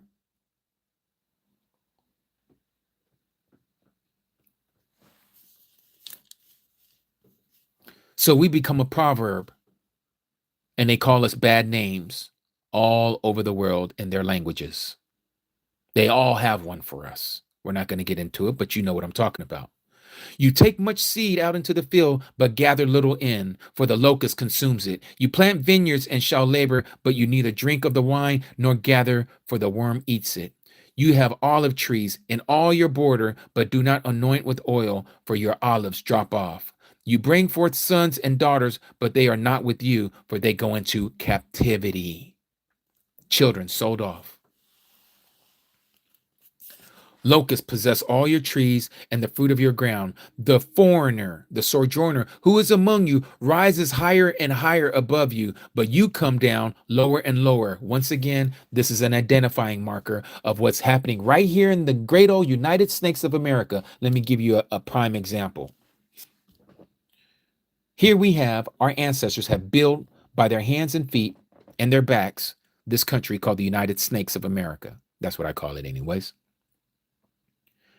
They've been talking about all this reparations, this and reparations, that, right? No reparations. No 40 acres and a mule. Not for us. No, can't do that. An Iranian comes over here. Oh, and he gets a gas station. He gets a 7-Eleven. A person from Vietnam comes over here and they get a grocery store. Some of these Europeans come over here and they get to start a hotel chain. Well, what about us? How is it that these foreigners who didn't even come here before us, how is it that they have passed and surpassed us? It's right here. It's right here. The sojourners, the foreigners who are among you, rises higher and higher above you, but you come down lower and lower. And that's exactly what we see here in the United Snakes of America. If you see it any differently, please tell me. Please tell me. And we're talking about generally speaking. We're not talking about the 1 and 2 that are the occasional difference. No, we're talking about generality speaking, general purposes. This is how it usually is. Okay. People come from other countries, just like my Korean side. They come over here. And yes, some of them hustle and bustle. I'm not saying that they don't work hard for what they get. I'm not saying that. But the opportunities to get that loan, they'll give that federal loan will go to that foreigner before it goes to a melanated so-called African American. We got to jump through more hoops. Some of you who don't know that, you're going to say, you're still over here talking about slavery and white man did this, white. No, the system is built differently for us. It just is. And you won't know that unless you understand what is being said to us here. This is part of the curse. This is what Yahuah has done. He's put this in the hearts of these people to do this to us. That's what you're not recognizing. That's what these Jewish people don't have on us. These Jewish people were used against us, and Yahuah did this to provoke us to jealousy, as it says in the word.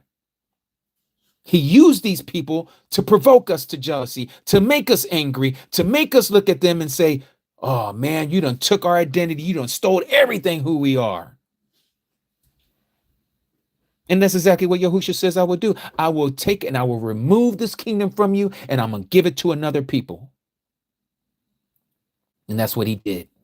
He gave it to these fake Jewish people, the Ashkenazi Jews, the Sephardic Jews. And they've taken on our prominent position, and they've called themselves to be us.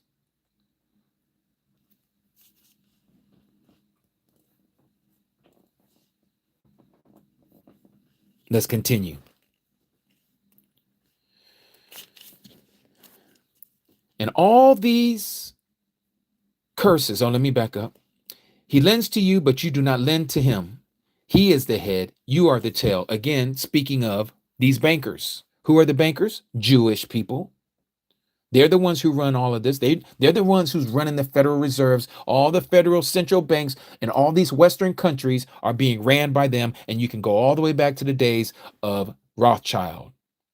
Ethel Rothschild, when he decided to have his sons become the head of banks all throughout Europe, this started what we know as the modern banking system, which is still here to this very day. And now they're getting ready to change it to an unmarked, what we call the mark of the beast, but it's unmarked bills anymore. It's all going to be cashless. They're getting ready to take us into that. The same people who are in charge of all of this AI, digital IDs with AI technology. Yep. The Peter Thiels, he's Jewish. What's the guy who runs Facebook? I can't remember his name, but he's Jewish. Elon Musk, Jewish. I can't even think of the other guy, but they run it all. OpenAI, all of that. They're all Jews. They're all Jews. What are the odds of them running all of this stuff, people? Come on, man. Think of it for just, what if every one of these sectors was ran by a black man or a black woman? You guys would all start looking at it the same and be like, dang, why is it only they folks? Why is it only them that's at the top? Why are they running everything? So now we're saying the same thing about these Jewish people. Why are they at the top? Why are they running everything? How is it that they go from these so-called gas chambers in Second World War and they run everything on the earth? How is that possible? It's because they've been running it. They've been running it. And they use their own people as cannon fodder. They used them as the scapegoat to why they needed to move themselves over to the Middle East, over there into the land of Palestine, and call themselves God's chosen people. Calling themselves fulfilling the book. This ain't nothing but Satan. This is Satan working through these people, hence the followers of Satan. They're the synagogues of Satan.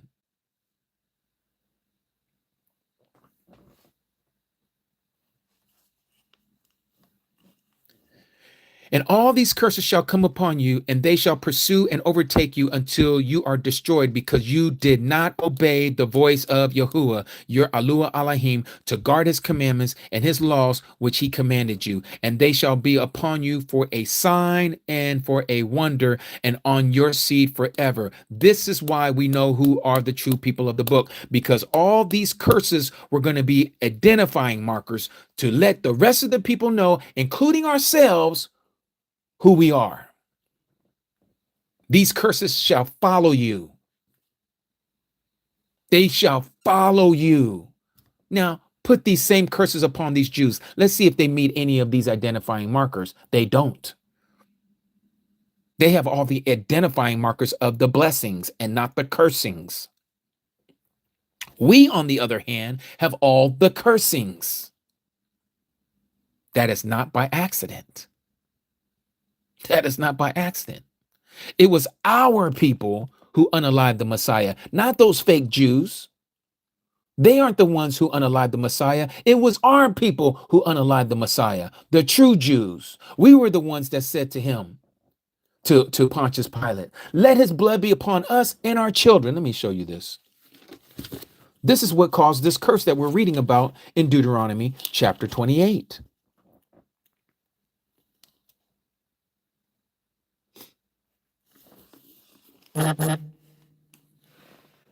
To the Ata, Akudi Jackie C. Love you, Akudi. To the Ata. So here we see this. And the governor answering and said to them, which of the two do you wish I release to you? This is Matthew chapter 27, verse 21. They said, Barabbas. Barabbas. Bar meaning son, Abba meaning father. Pilate said to them, what then shall I do with Yahusha, who is called the Messiah? And they, that is the true Jews, not the Jewish people. These are the true melanated black African Americans who are from the tribe of Judah. Our ancestors said, let him be impaled. And the governor said, indeed, what evil has he done? And they cried out all the more, saying, let him be impaled. And when Pilate saw that he was getting nowhere, but rather an uproar was starting, he took water and washed his hand before the crowd and said, I am innocent of the blood of this righteous one. You see it. You see to it. And all the people answering, and here it goes, said, his blood be upon us and our children. We placed a curse upon ourselves. Let his blood be upon us and our children.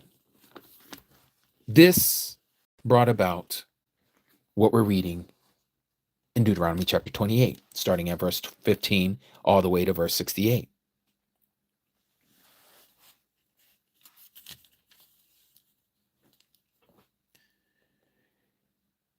Because you did not serve Yahuah your Yahuah Elohim with joy and gladness of heart, for all the plenty you shall serve your enemies whom Yahuah sends against you in hunger and in thirst and in nakedness and in need of all. And he shall put a yoke of iron on your neck until he has destroyed you.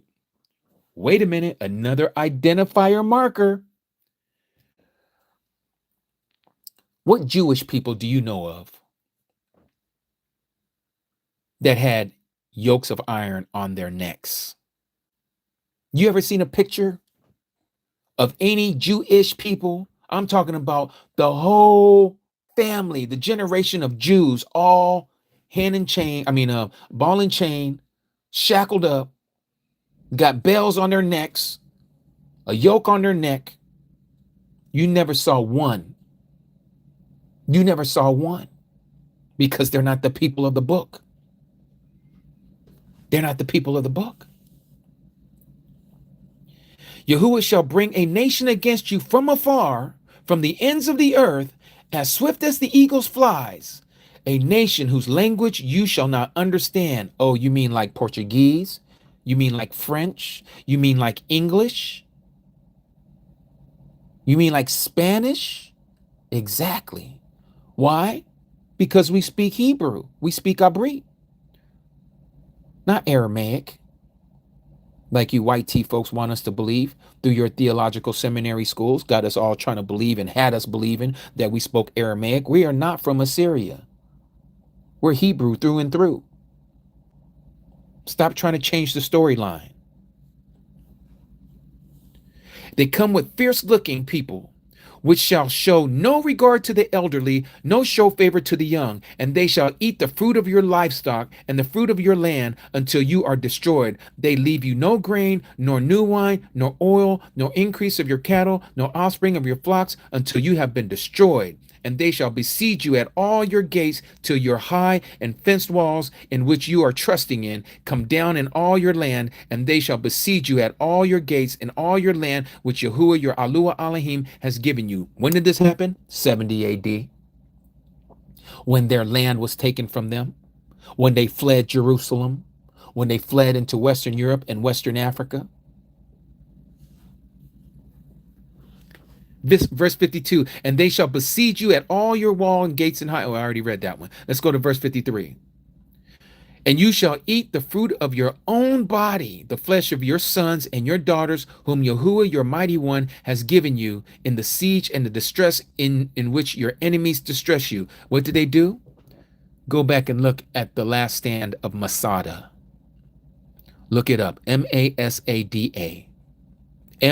Masada. These were true Jews who held out. They were the last holdout as the Romans were pillaging Jerusalem and was trying to wipe out all the melanated blacks from there. Because again, we're talking about Caucasians, and it was easy to identify who was not their color. They can tell a Jew from a mile away, and they was trying to take them out. And they did take them out. And some of these people who was on the top of Masada, because they were cut off, they ran out of food, they ran out of water. What did they start doing? Eating children.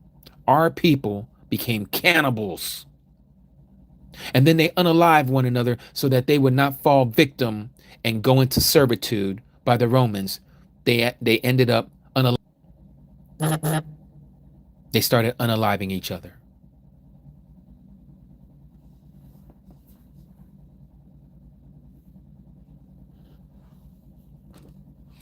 Let's continue. The man among you who is tender and who is very delicate, his eyes is evil against his brother, against the wife of his bosom, and against the rest of his children whom he leaves behind, against giving any of them the flesh of his children that he eats, because it is all that has been left to him in the siege and the distress in which your enemy distresses you in all your gates. Like I said, read about Masada. That wasn't the only holdout, but read about it. You'll see this is what they were doing. And our people, because they did not accept the Messiah, most of them, they unalived the Messiah and said, let his blood be upon us and our children. Yahuah was like, okay, that's what's going to happen. Just like what you guys did to me, it's going to happen to the whole nation. Like I said earlier, you give me over to the Gentiles, I'm giving you over to the Gentiles. They whip me, they're going to whip you. They hung me, they're going to hang you. That's what they did. This is exactly what happened. We did it to him, so he did it to us. Revenge is his, says Yahuah. Revenge is his. You can't be a better avenger than Yahuah. He says he shall repay us to our face for what we have done. This is why we need to get back in line with him and stop listening to all this Christian semantics of, oh, all you got to do is believe and confess with your mouth and believe in your heart and you're saved. It doesn't work like that. You better stop it. This is why so many of us was in Christianity. This is why so many of us came out, and there's many of you that are still in it. You better wake up and smell that coffee. You better know what is being brewed.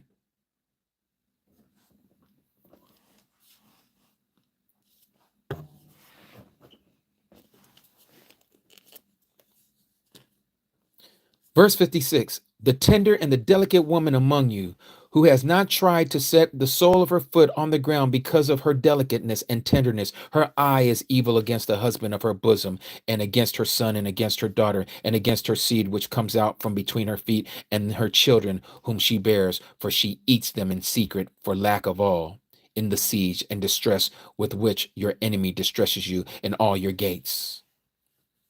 If you do not guard to do all the words of this Torah that are written in this book, to fear this esteem and awesome name of Yahuah, your Alua Elohim, then Yahuah shall bring upon you and your descendants extraordinary plagues, great and lasting plagues, grievous and lasting sicknesses, and he shall bring back on you all the diseases of Mitzrayim, of Egypt, of which you were afraid, and they shall cling to you. They will cling to you. So what is this awesome name, Yahuah, that we don't want to speak? Just like a lot of you who are Christians, you don't want to speak his name. You want to keep calling him by these pagan titles, Lord and God. There's a lot of lords and there's a lot of gods. Which one are you calling on? Make it plain. Make it clear. Come to know his name. It is Yahuah, not Yahweh, not Jehovah, not Yehovah. It is Yahuah. Put some respect on it, please.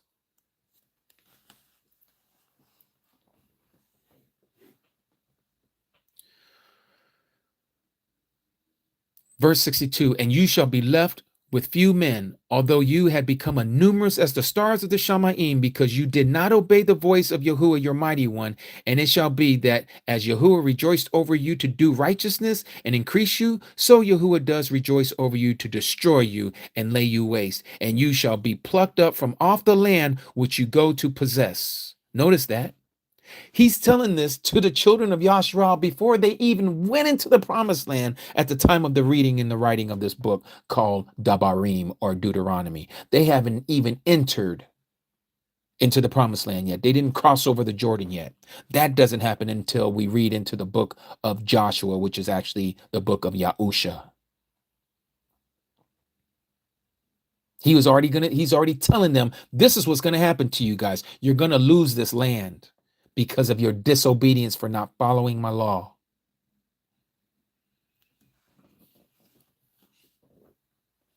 And Yahuah, verse 64, shall scatter you among the peoples. This right here is the wilderness of the peoples, right here.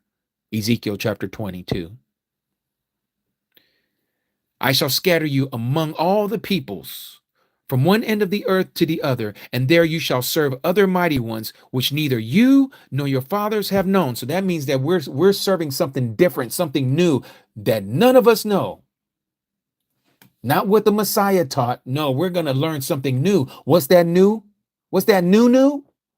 It's called Christianity. It's the one that the Roman gave you. The Roman Empire gave you Christianity, serving wood and stone. That's what we did. Islam and Christianity. Again, the old rugged cross, that's the wood, and the Kaaba stone, that's Islam. And among those nations, you are to find no rest, nor have any resting place for the sole of your foot. But there, Yahuah shall give you a trembling heart and a failing eyes and sorrow of being. Before our generation, go back before the 60s. Look back at our ancestors, how they carried themselves here in white America. They weren't proudful and boastful like you see a lot of our youngsters today, walking around sagging and all that. Nope, they wasn't walking around like that back in them days. Them white men and them white women was quick. They was on you, putting you back into subjection, letting you know where you stand in this class of people. You are the tail and not the head. This is why they were fighting for so-called civil rights, because at that time they were swift on our people. Get out of line in their society and see what happened. But you see, liberalism took effect. The next generation of people that came up who saw how their parents was treating the blacks, they was like, oh no, this is the time of us to be all free-spirited. Still was a whole lot of, closet racists. But you had those who were all about this freedom movement, this spiritual movement.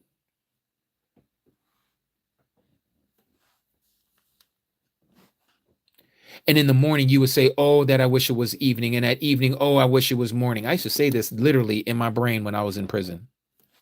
I literally would say that, man, I'm so tired of this. I can't wait, man. I wish it was nighttime already. And then as soon as it was nighttime, I was like, man, I wish it was daytime. I can't wait for tomorrow. It'll be one more day that I can say was done. I can mark off my calendar, getting one day closer to home. Because of the fear of your heart in which you fear, and because of the sight of your eyes that you see. And here's 68, this famous passage. And Yahuah shall bring you back to Mitzrayim in ships, by a way which I said to you, you are never to see it again. And there you shall be sold to your enemies as male and female slaves, but no one to buy you, or is to say, redeem you from being enslaved. That's what it's talking about. Just like it was back in the days, it used to be a written rule that you can buy someone their freedom out of servitude or out of enslavement. So like if you was a slave in the old Roman Empire, I could literally buy you. I can buy your freedom. You see it in the movie Gladiator. They tell you about it in there. Buy your freedom. Well, here in the Americas, ain't nobody buying your freedom. You were brought here for a purpose. You were brought here to be disciplined. You were brought here to be chastised. You were brought here to live out the curses of the ancestors. But look now. Nobody of the Jewish people who call themselves Jews and are not, none of them have been put in this position ever. They were the ones who were running these ships, not the other way around. You see? None of us, of our people, had these ships selling our people to the Americans, or to the Americas, I should say, to the Spanish and to the Portuguese and to the French and to the Brits. We were the commodity. They were the masters. This is the truth. This is what we're living right now.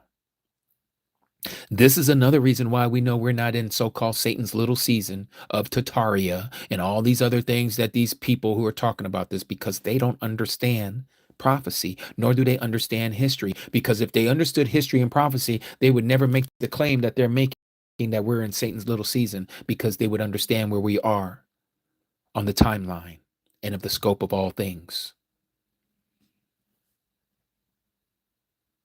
This is why you're seeing the awakening of the true Israelites. This is why you're seeing why you Gentiles are now coming to become part of Yasharal, because you are no longer Gentiles. You have clung on to Yasharal, and you have been grafted into Yasharal, and now you are Yasharal. That's a beautiful thing. This is that time. And so many of our people, I'm talking about of those that are of the melanated persuasion. I'm talking about those who have been called African Americans, those who have been called Negroes, those who have been called Black, who are the true tribes of Yasharal. Their eyes are opening up, but many of them are still under the spell, just like a lot of you Gentiles are still under the spell of Christianity. As my dad used to say, and he probably got it from somewhere else, that the most segregated time in America is on Sunday. The most segregated time in all of America is on Sunday. You want some proof? You got Spanish churches. You got Black churches. They don't call them white churches, but you got white churches. You got Filipino churches. You got Ethiopian churches. You got all kinds of churches of people going into their corners to be whatever it is with their languages, separating the body. But these are supposed to be the body of the Messiah, right? Not at all. Not at all. Because see, the true body of believers, those who know this truth, we're one body. We're not separated. We're not segregated. Even our Spanish-speaking brothers and sisters, they're one with us and we're one with them. Our Austrian brothers and sisters who are from Austria, like one of our Aki, Stanko is his name. He preaches the same message to his people in their dialect, in their own language, but he's still one of us. He doesn't separate himself from us. But look at Christianity. Every Sunday, segregated to their corners of their areas.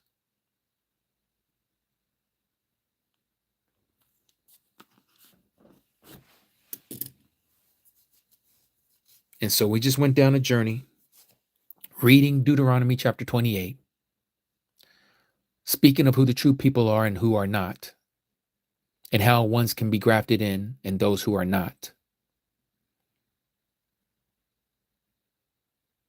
This is the true truth. This is the history. Now, you don't have to accept it. You can continue to believe that everybody who's melanated are cursed as Ham.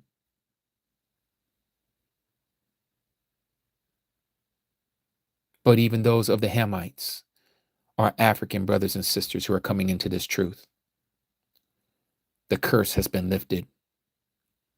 The curse has been lifted on his people. But these people are still carrying on their agenda. So the curses continue. And Yahuah is going to deal with those who are still continuing the curse that he has lifted. He said that it was going to last for 400 years. 2019 was the end of the curse. He said he was going to judge the nation that did this to his people. That nation is the United Snakes of America. This nation has been marked for destruction. This is Mystery Babylon as the country itself. There are many applications to things that you see in prophecy. The beast system is more than just the United Snakes of America, but the United Snakes of America has Yahuah's people in it for the most part. This is why the awakening started here, because his people are here. Not that they're nowhere else, but this is where the nation that brought them into this servitude, who brought them into this enslavement, he said he's going to judge that nation, because that is the same nation that has taught the rest of the world how to deal with us, how to destroy us, and how they were going to make us lower class citizens. It's from this country.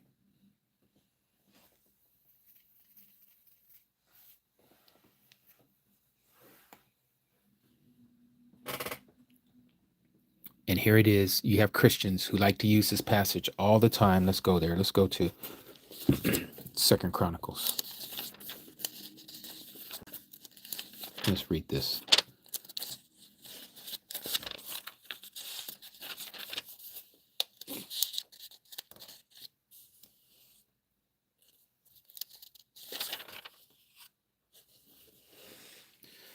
Second Chronicles chapter 7, verse 14. And my people upon whom my name is called shall humble themselves and pray and seek my face and turn from their evil ways. Then I shall hear from the Shamayim and forgive their sin and heal their land. You know how stupid we are as Negroes going into these Christian churches, and we say this, and we call ourselves pronouncing this over ourselves as Christians and not as the true Nazarene that we are of the children of Yasharal. We think that this healing the land is the United Snakes of America or your city or state, or if you live in Texas because you are a Texan. It's not what he's talking about. He's talking to his people, Israel, DNA Israel, whom his name is called. Remember, Yahudah, Yahuah. Only one letter is different between the two. We are called by his name. Only one tribe has been given that distinction. Yahudah, the tribe that our Mashiach came from, our Messiah, the lion from the tribe of Yahudah, shall humble themselves. That's the first thing. We got to humble ourselves, not prideful, not the way we see our brothers and sisters out there right now, shaking their booty, got all kinds of grill and got extensions and eyelashes and everything else that we're doing amongst ourselves. Want to be seen riding on some 40s and everything else, right? Big old wagon wheels. And palal and seek his face and turn from their evil ways. What does it mean to turn? This is tashub. This is another word for repent. Repent to what? Repent back to the agreement. Go back to the contract that I did with your ancestors, your fathers, Abraham, Isaac, and Jacob. Get back on the ancient path.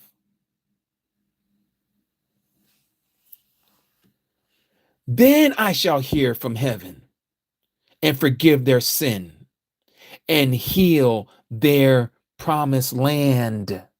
Not your United States of America, not your Nigeria, not your Angola, not your China, not your Australia. No, it's talking about his land, the promised land that was given to our ancestors, to our forefathers, Abraham, Yitzhak, and Jacob.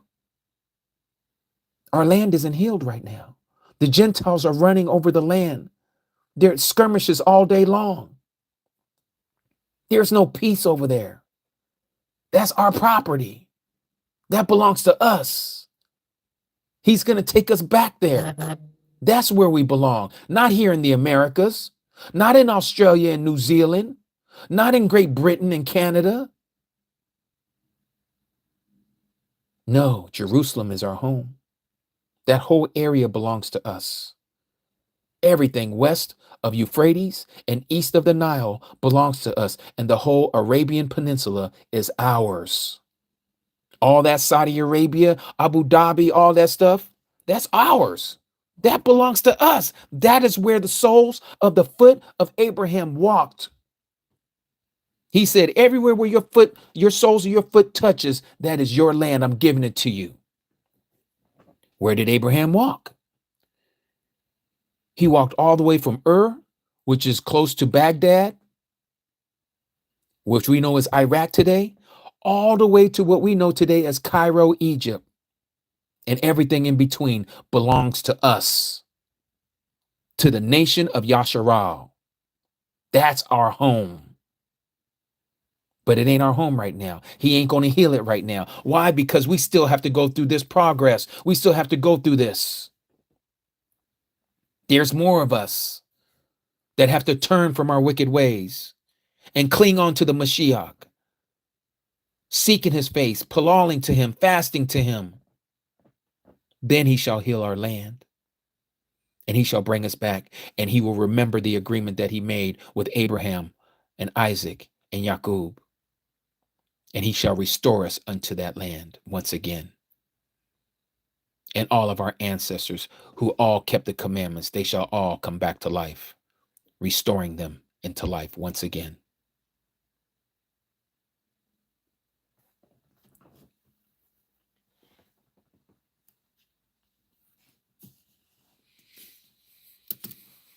All right, so let's see what you guys have to say here. Let me look down at the comments.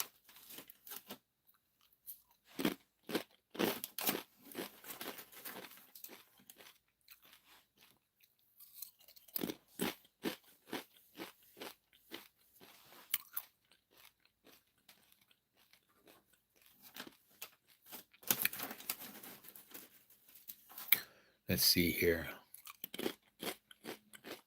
I'm snacking, Aki Emmanuel. Snacking.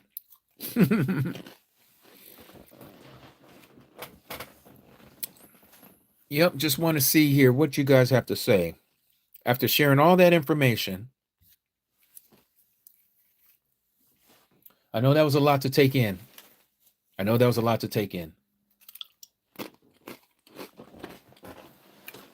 Somebody earlier asked, do we preach love or hate in here?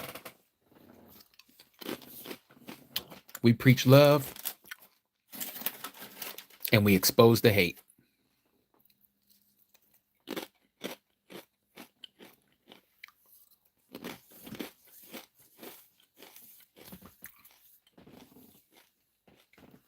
I am munching on some corn chips.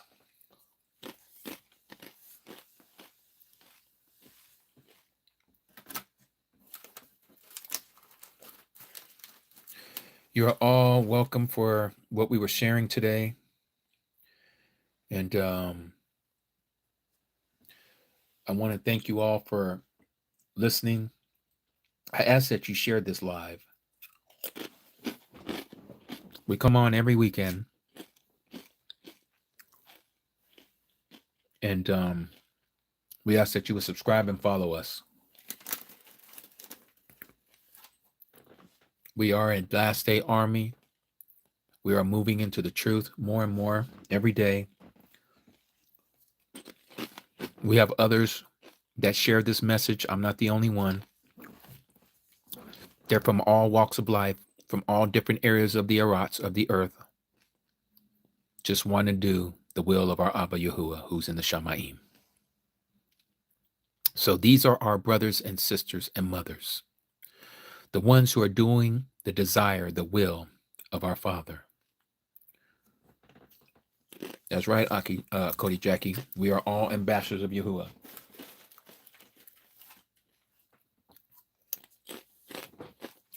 Ezra, I'm so happy that you're here. Appreciate you. The pleasure is all mine. Nahabiyah.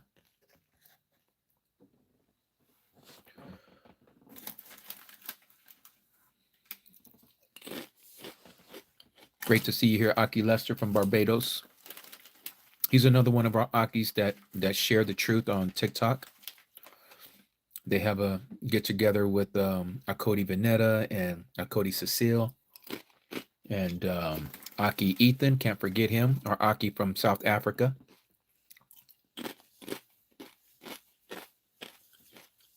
Oh no, Laura, stay away from that area. Don't go anywhere near there until Yahuah brings us, because that is literally the battleground. That is the battlefield. I said it wrong. Bahanaya, not Nahabiyah. I always be saying that, Aki Emmanuel. Appreciate the correction, Aki. Aki Swang Swang. She's doing well. She's doing so well she went to work. She's doing so well she went to work. I tried to tell her to stay home. She's like, nope, I feel much better. So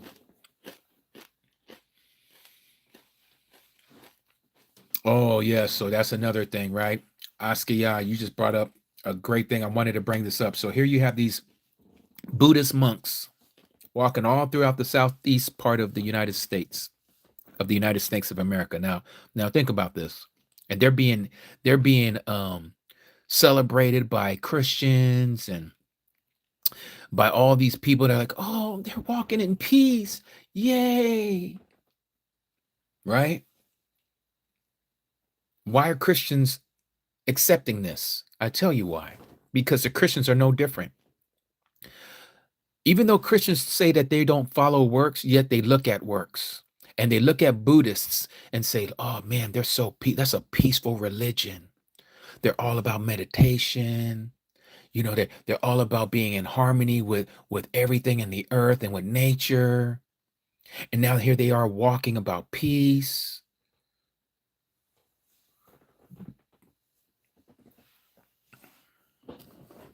Don't let the works fool you.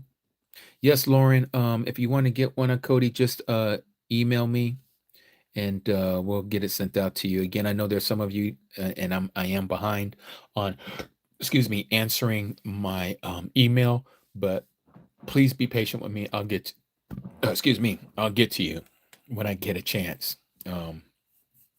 I do work at the same time. I don't do this 24 hours. I wish I could only do this and this alone. I would love it. I'd be on every day. I would literally be on every day. But I got bills to pay, mouths to feed. Yes, Shrilex or Shrex. Yes, we are pagan. Yes. Thank you for your analogy and understand. I mean, your what you call it? Your words of encouragement that we are pagan. Yeah, we're pagan believers. Yeah, we're pagans of the man God worshipers. Yeah, that's what we are. Mm-hmm.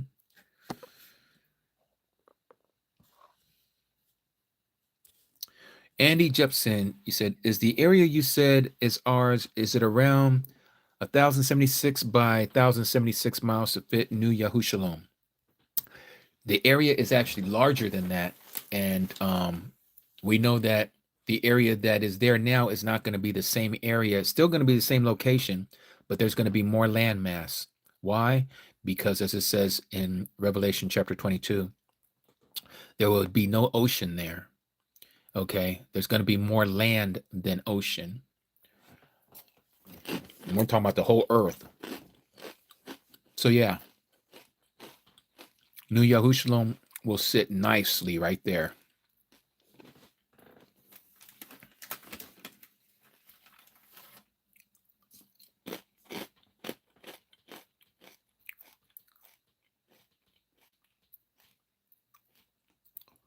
Okay.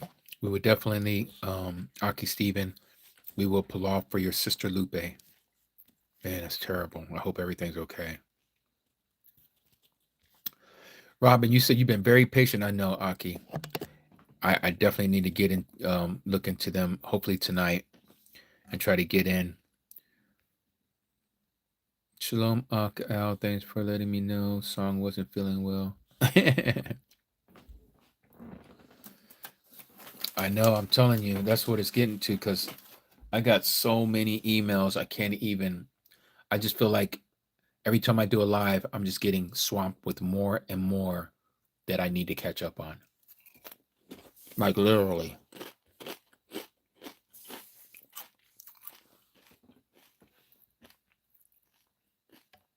Roman 8 Disciple, what is my email? So for those of you who need to contact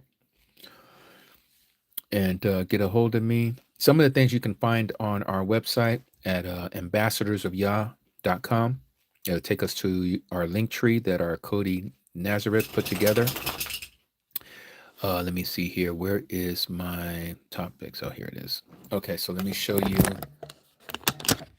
the email. Screenshot it right there. ambassadorsofyah@gmail.com. And our website is ambassadorsofyah.com. Okay. Aki Vig, you want me to go over the entire live again? Okay. Sure, why not?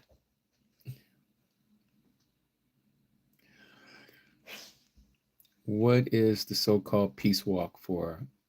Just general peace for something specific triggered it? Yeah, Kodesh Collective, they're talking about, from what I understand, it has to do with a lot of the stuff that's going on between Thailand and Cambodia. There's been some border skirmishes between them, and then just the world in general, what's happening between Israel and Iran again, that's getting ready to jump off, and the United States and Venezuela, Ukraine and Russia. This is the mess that this world is in.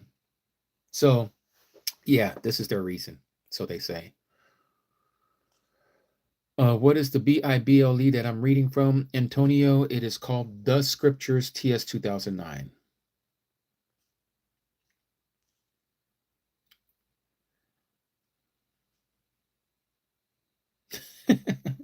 Let's run it back 10 plus hours. Yeah, I hear you, Chris.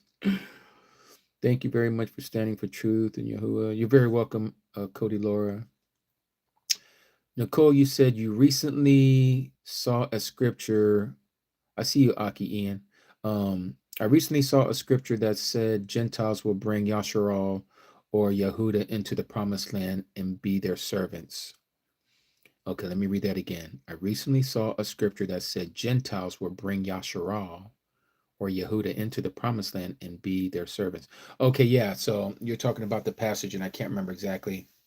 But yes, but this is talking about the ones, and we just went over that passage too, couple lives ago.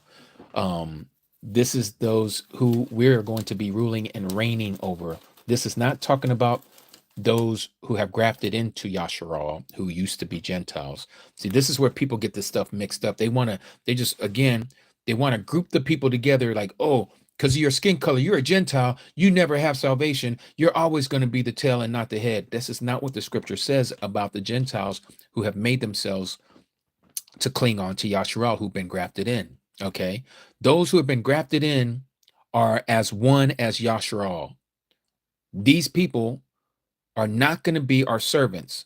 The ones who are going to be our servants are going to be all of those who Yahuah has allowed to go into his kingdom when he sets it up here on the earth, where we're going to rule and reign with him for 1,000 years. This is when Satan is put into this pit that he's going to come out of later. Hold on one second.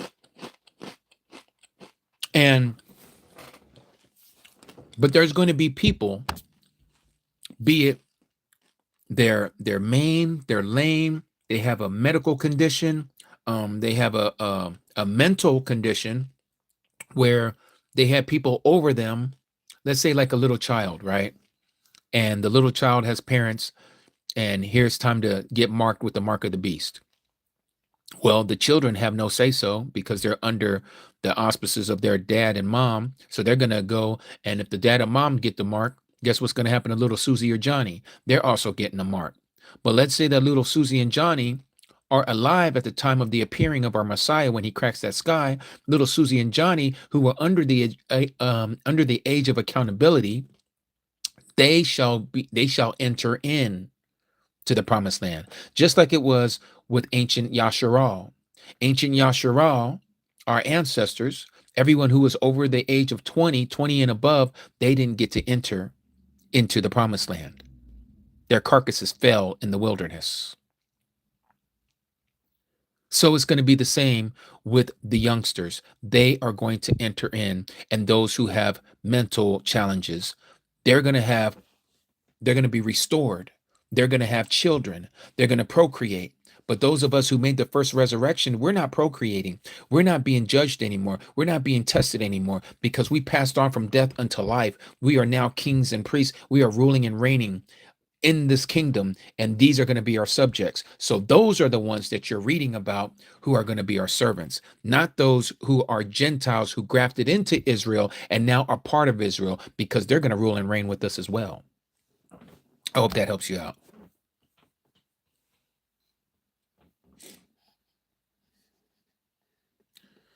Let's see. So let's pull off for our Cody Lupe real quick. Heavenly Abba Yahuah, we come before you in the mighty name of your Bane, Yahushua HaMashiach, on behalf of one of our Codys, a Cody Lupe. Abba, we don't know what has gone down in her home, but you know. And Abba, we ask that you would help her with whatever is happening. May she have shalom as she is dealing with something that she's never had to deal with before. Abba, we ask that you would help her not to lose sight of what you are doing in her life and those that are around her, oh Abba. May you use this occasion to strengthen her amunah, her faith, and those that are around her. May she look to you for help and not in any man or any institution. All these things we ask in the name of your Bane, Yahushua HaMashiach. Hallelujah. Amat. All right.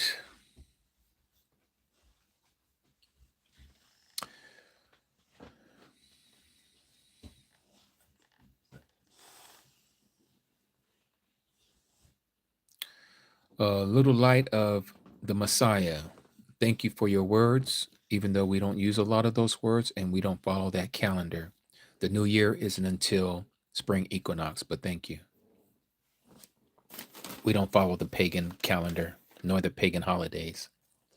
And we are not Jehovah's Witness.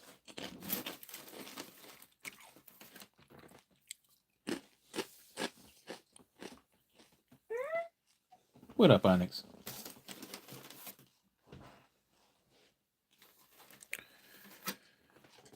All right. What else we have here?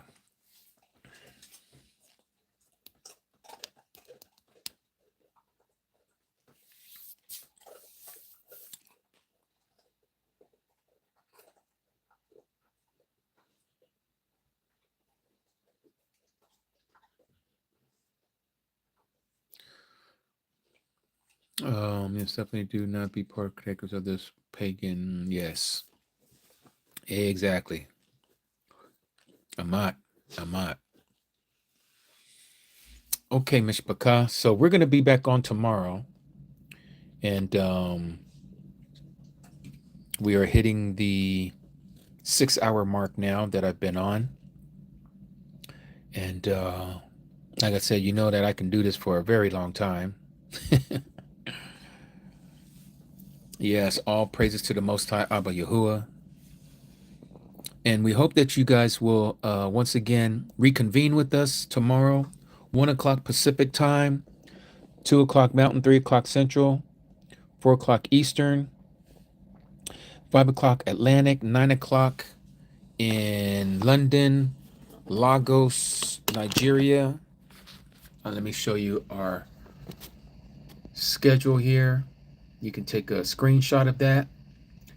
if you're depending upon getting notifications, I wouldn't depend on notifications because uh, they do not notify you all the time. TikTok is really bad about that. Um, but YouTube is a little bit better, but they do not promote my lives because of the content, and that's okay. Those who are seeking this truth, they're going to find us. They're going to find us. All right. So if you want to screenshot that, and all of this is based on the same time, wherever you may live on this earth. I want to thank Cody Jackie C for putting this together for us.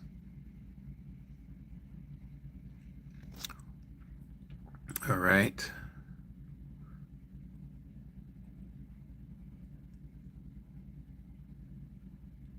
Yes, yes, yes.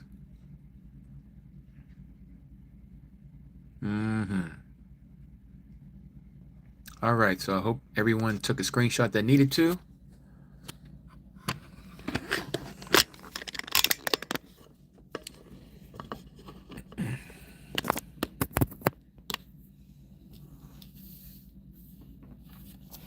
Yeah, pursuing the truth, it is, right? There's a lot of hostility when it comes to this truth, especially of those of the Christian persuasion.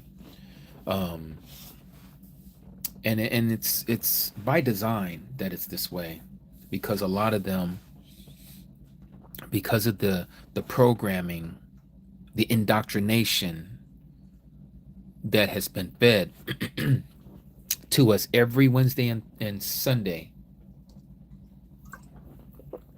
it's a psyops. It's literally a psyops. And Satan has done this so well, has conditioned the eyes and the minds of the people to not see the truth.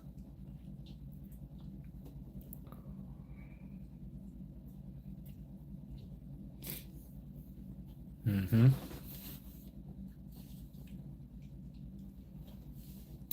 Yes, indeed. Let me just think and see to make sure that I have shared what I needed to share today. Um, is there anything that I've forgotten? Anything, Mishpachah, that any of you guys can think of that I did not share with everyone here on the live?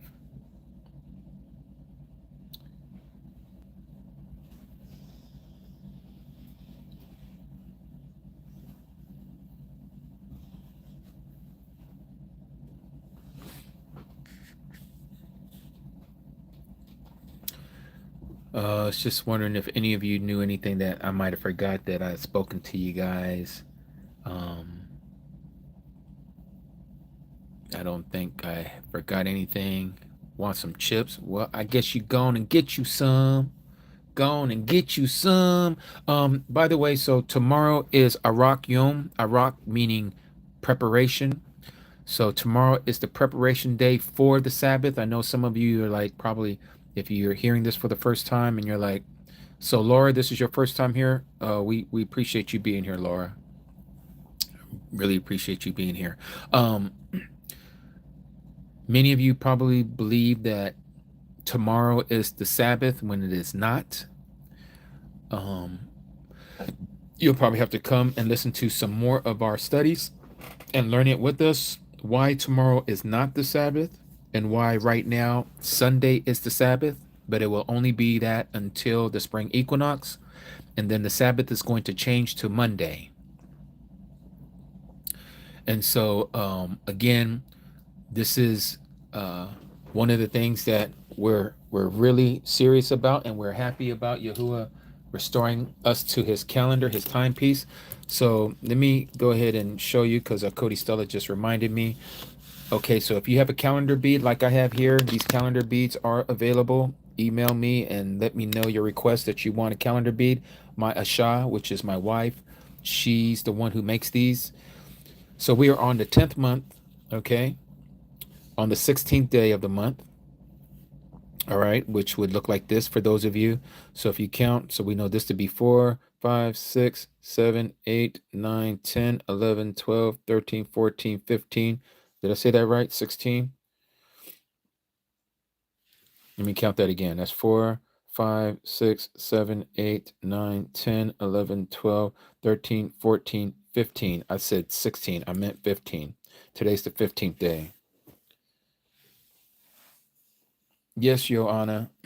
You can get that. This one here is mine, all mine. But they come in different colors. And what is the stream about? Chris, it's about the truth. It's about the truth. That's what it's all about. They do come in different colors. Let me show you some of the other ones that I have here, up here with me. These ain't all of them. We have some glow in the dark ones as well. None of the ones I have up here glow in the dark, by the way. So this is the green one. Okay. And of course, this one isn't brought up to the time right now. These are more for me to just show. Cody Stella, you said something about answer. What was I supposed to answer, Cody? Jimmy, can you show the calendar beads for those still learning where we should be? Yes, I think I did that. Hopefully I did. Yeah. Again, we're on the 15th day of the 10th month, and you would want to orient it this way. So you see that here is talking about the Feast of Matzot, or the week of unleavened bread, along with Passover right there. This is the second makeup Passover and unleavened bread for those who couldn't make the first one. So that's the second month. And then we have here on the third month, on the 17th day, or is it the 16th day? I can't remember. What's the 14th, 15th day, excuse me. 15th day is the Feast of Weeks, also known as Shabuat or Pentecost in the Greek language. And then we got the 7th month here that has the Feast of Trumpets, the Day of Atonement, and the 8 days of Sukkot, also known as Tabernacles. Then we got the 8th month, the 9th month, the 10th month. So if you had one of these, let me take this one off here on this side. This is the tie down. You open that up, just take that slip knot off, bring it to the 10th month. The 10th month is right here.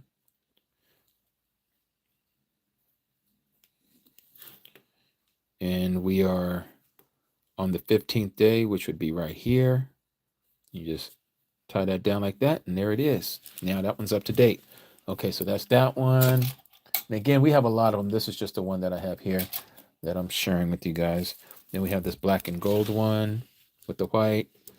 And then you see the one extra day, this red dot, the red bead here. That's for the 365th day. Again, we'll make all this make sense for you. I'm not going over the calendar today, but this one's also available.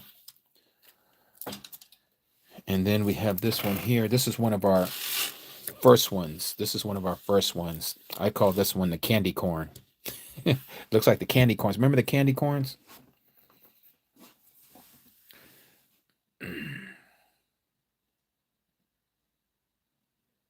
Thank you. You asked for this info to Yah. Thank you for sharing. You're very welcome, Danny Nice Star. Yep. That's what that reminds me of. Candy corn. The candy corn one. Yes. I heard there was 13 calendar months with 28 each day. So Laura, this is going to be the confusion that you're going to get out there because of people following the moon phases, okay? But I can show you through books that we are not to follow moon phases. We are not to follow moon phases. So this is their understanding of why they say there's 13 months. So again, okay, Aki Emmanuel. So again, they like to say that there are 28 days in a month. Okay? 28 days in a month. And they say because there's 28 days, that would be 13 months a year. Okay? So now, I'm not that great with math, but I can show you how swift I am by using a calculator. So let me pull up my calculator. So we're going to do 28 days times 13 months. Comes out to the 364 right here. Right? 28 days, you see it right there. 28 times 13 equals 364. This is what they want us to believe, but that is not the way we keep this time. The way it's supposed to be kept, just like it says all throughout Scripture, is that there's 12 months with 30 days. not 28 and 13. So 12 times 30 equals 360, along with 4 extra days in the year, which are called transitional days or intercalary days. Okay, those 4 make up 364. Now, the 364 is 1 day and a quarter short of the solar cycle, because the sun has a cycle of 364 or 365 and a quarter, not 364 and a quarter. It's 365 and a quarter. Okay, so that 1 extra day is this right here. This is the void day, the separator day, the divider day.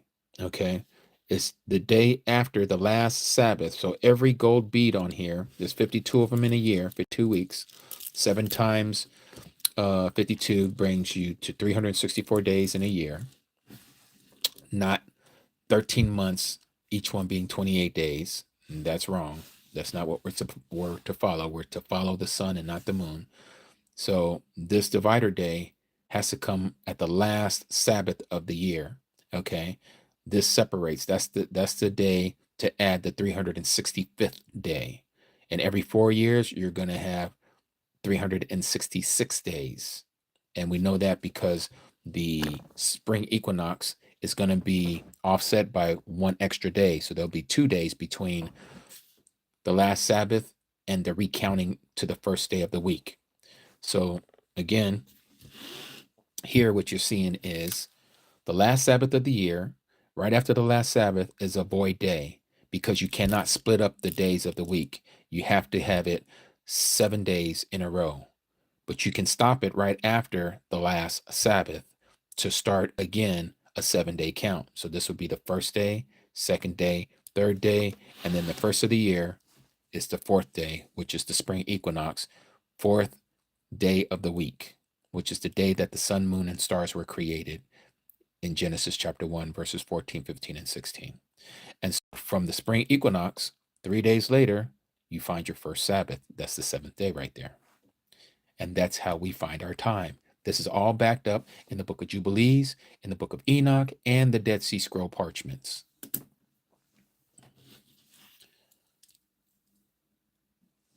Joanna, the leap year will be coming up on what you know as the pagan year 2028.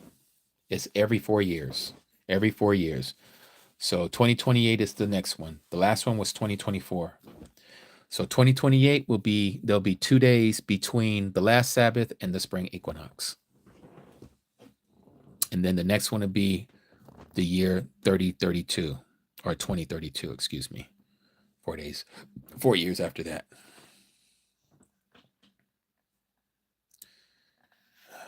It is the 16th day, right? That's what I thought it was. 16th day, right? So let me look at this. Let me make sure this isn't missing any beads. Right? Let me count this.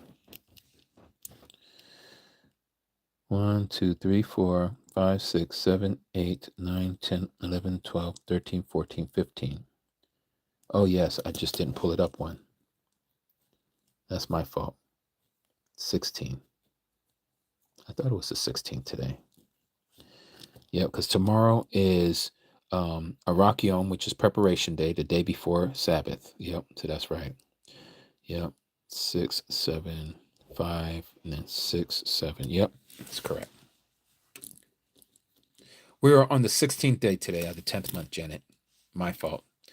Bad information. Bad boy. Bad boy. What you gonna do when they come for you? All right.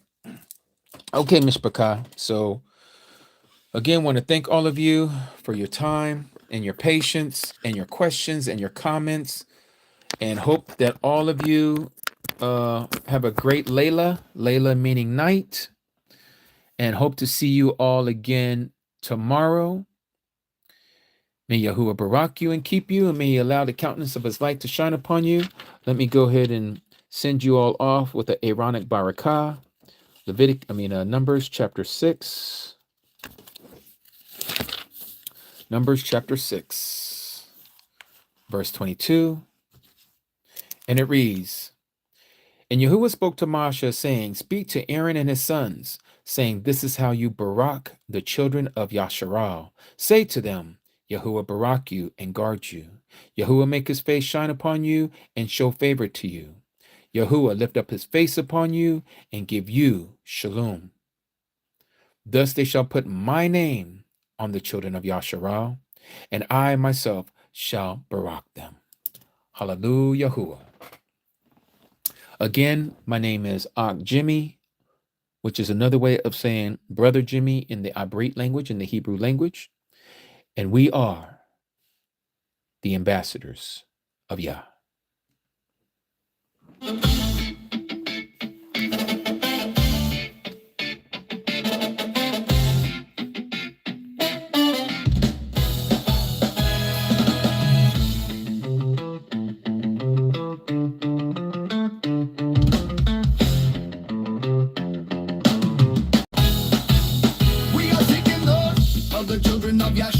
Straight out of the book, the scriptures, verses sharper than fishing hooks, snagging souls, taking tolls, leaving devils shook. Who we be? Messengers, truth bringers, that's the key. Unlocking minds, leaving darkness in debris. We are the ambassadors, ambassadors of Yah. We are the ambassadors, ambassadors of Yah. Spreading love from near to far. We are the ambassadors, ambassadors of Yah. Listen close, hear us, yeah. We are the ambassadors, ambassadors of Yah. Spreading love from near to far. We are the ambassadors, ambassadors of Yah. Listen close, hear us, yeah. Verses be thumping, shofars be blowing, beat be steady. Word power every hour, truth already. Planted deep secrets, keep fools unsteady. We elevate till your fate be ready. No compromise. Open your eyes, see the light. Walk tall, stand strong with all your might.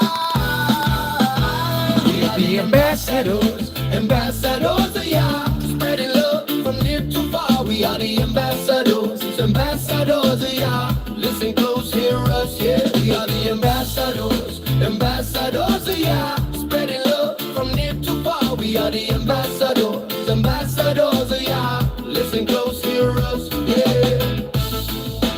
Yes. Hallelujah. Yahuah.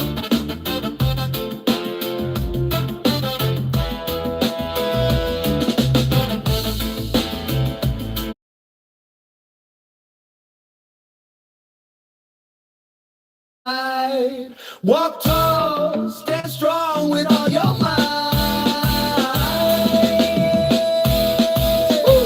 We are the ambassadors, ambassadors of Yah. Spreading love from near to far. We are the ambassadors, ambassadors of Yah. Listen close.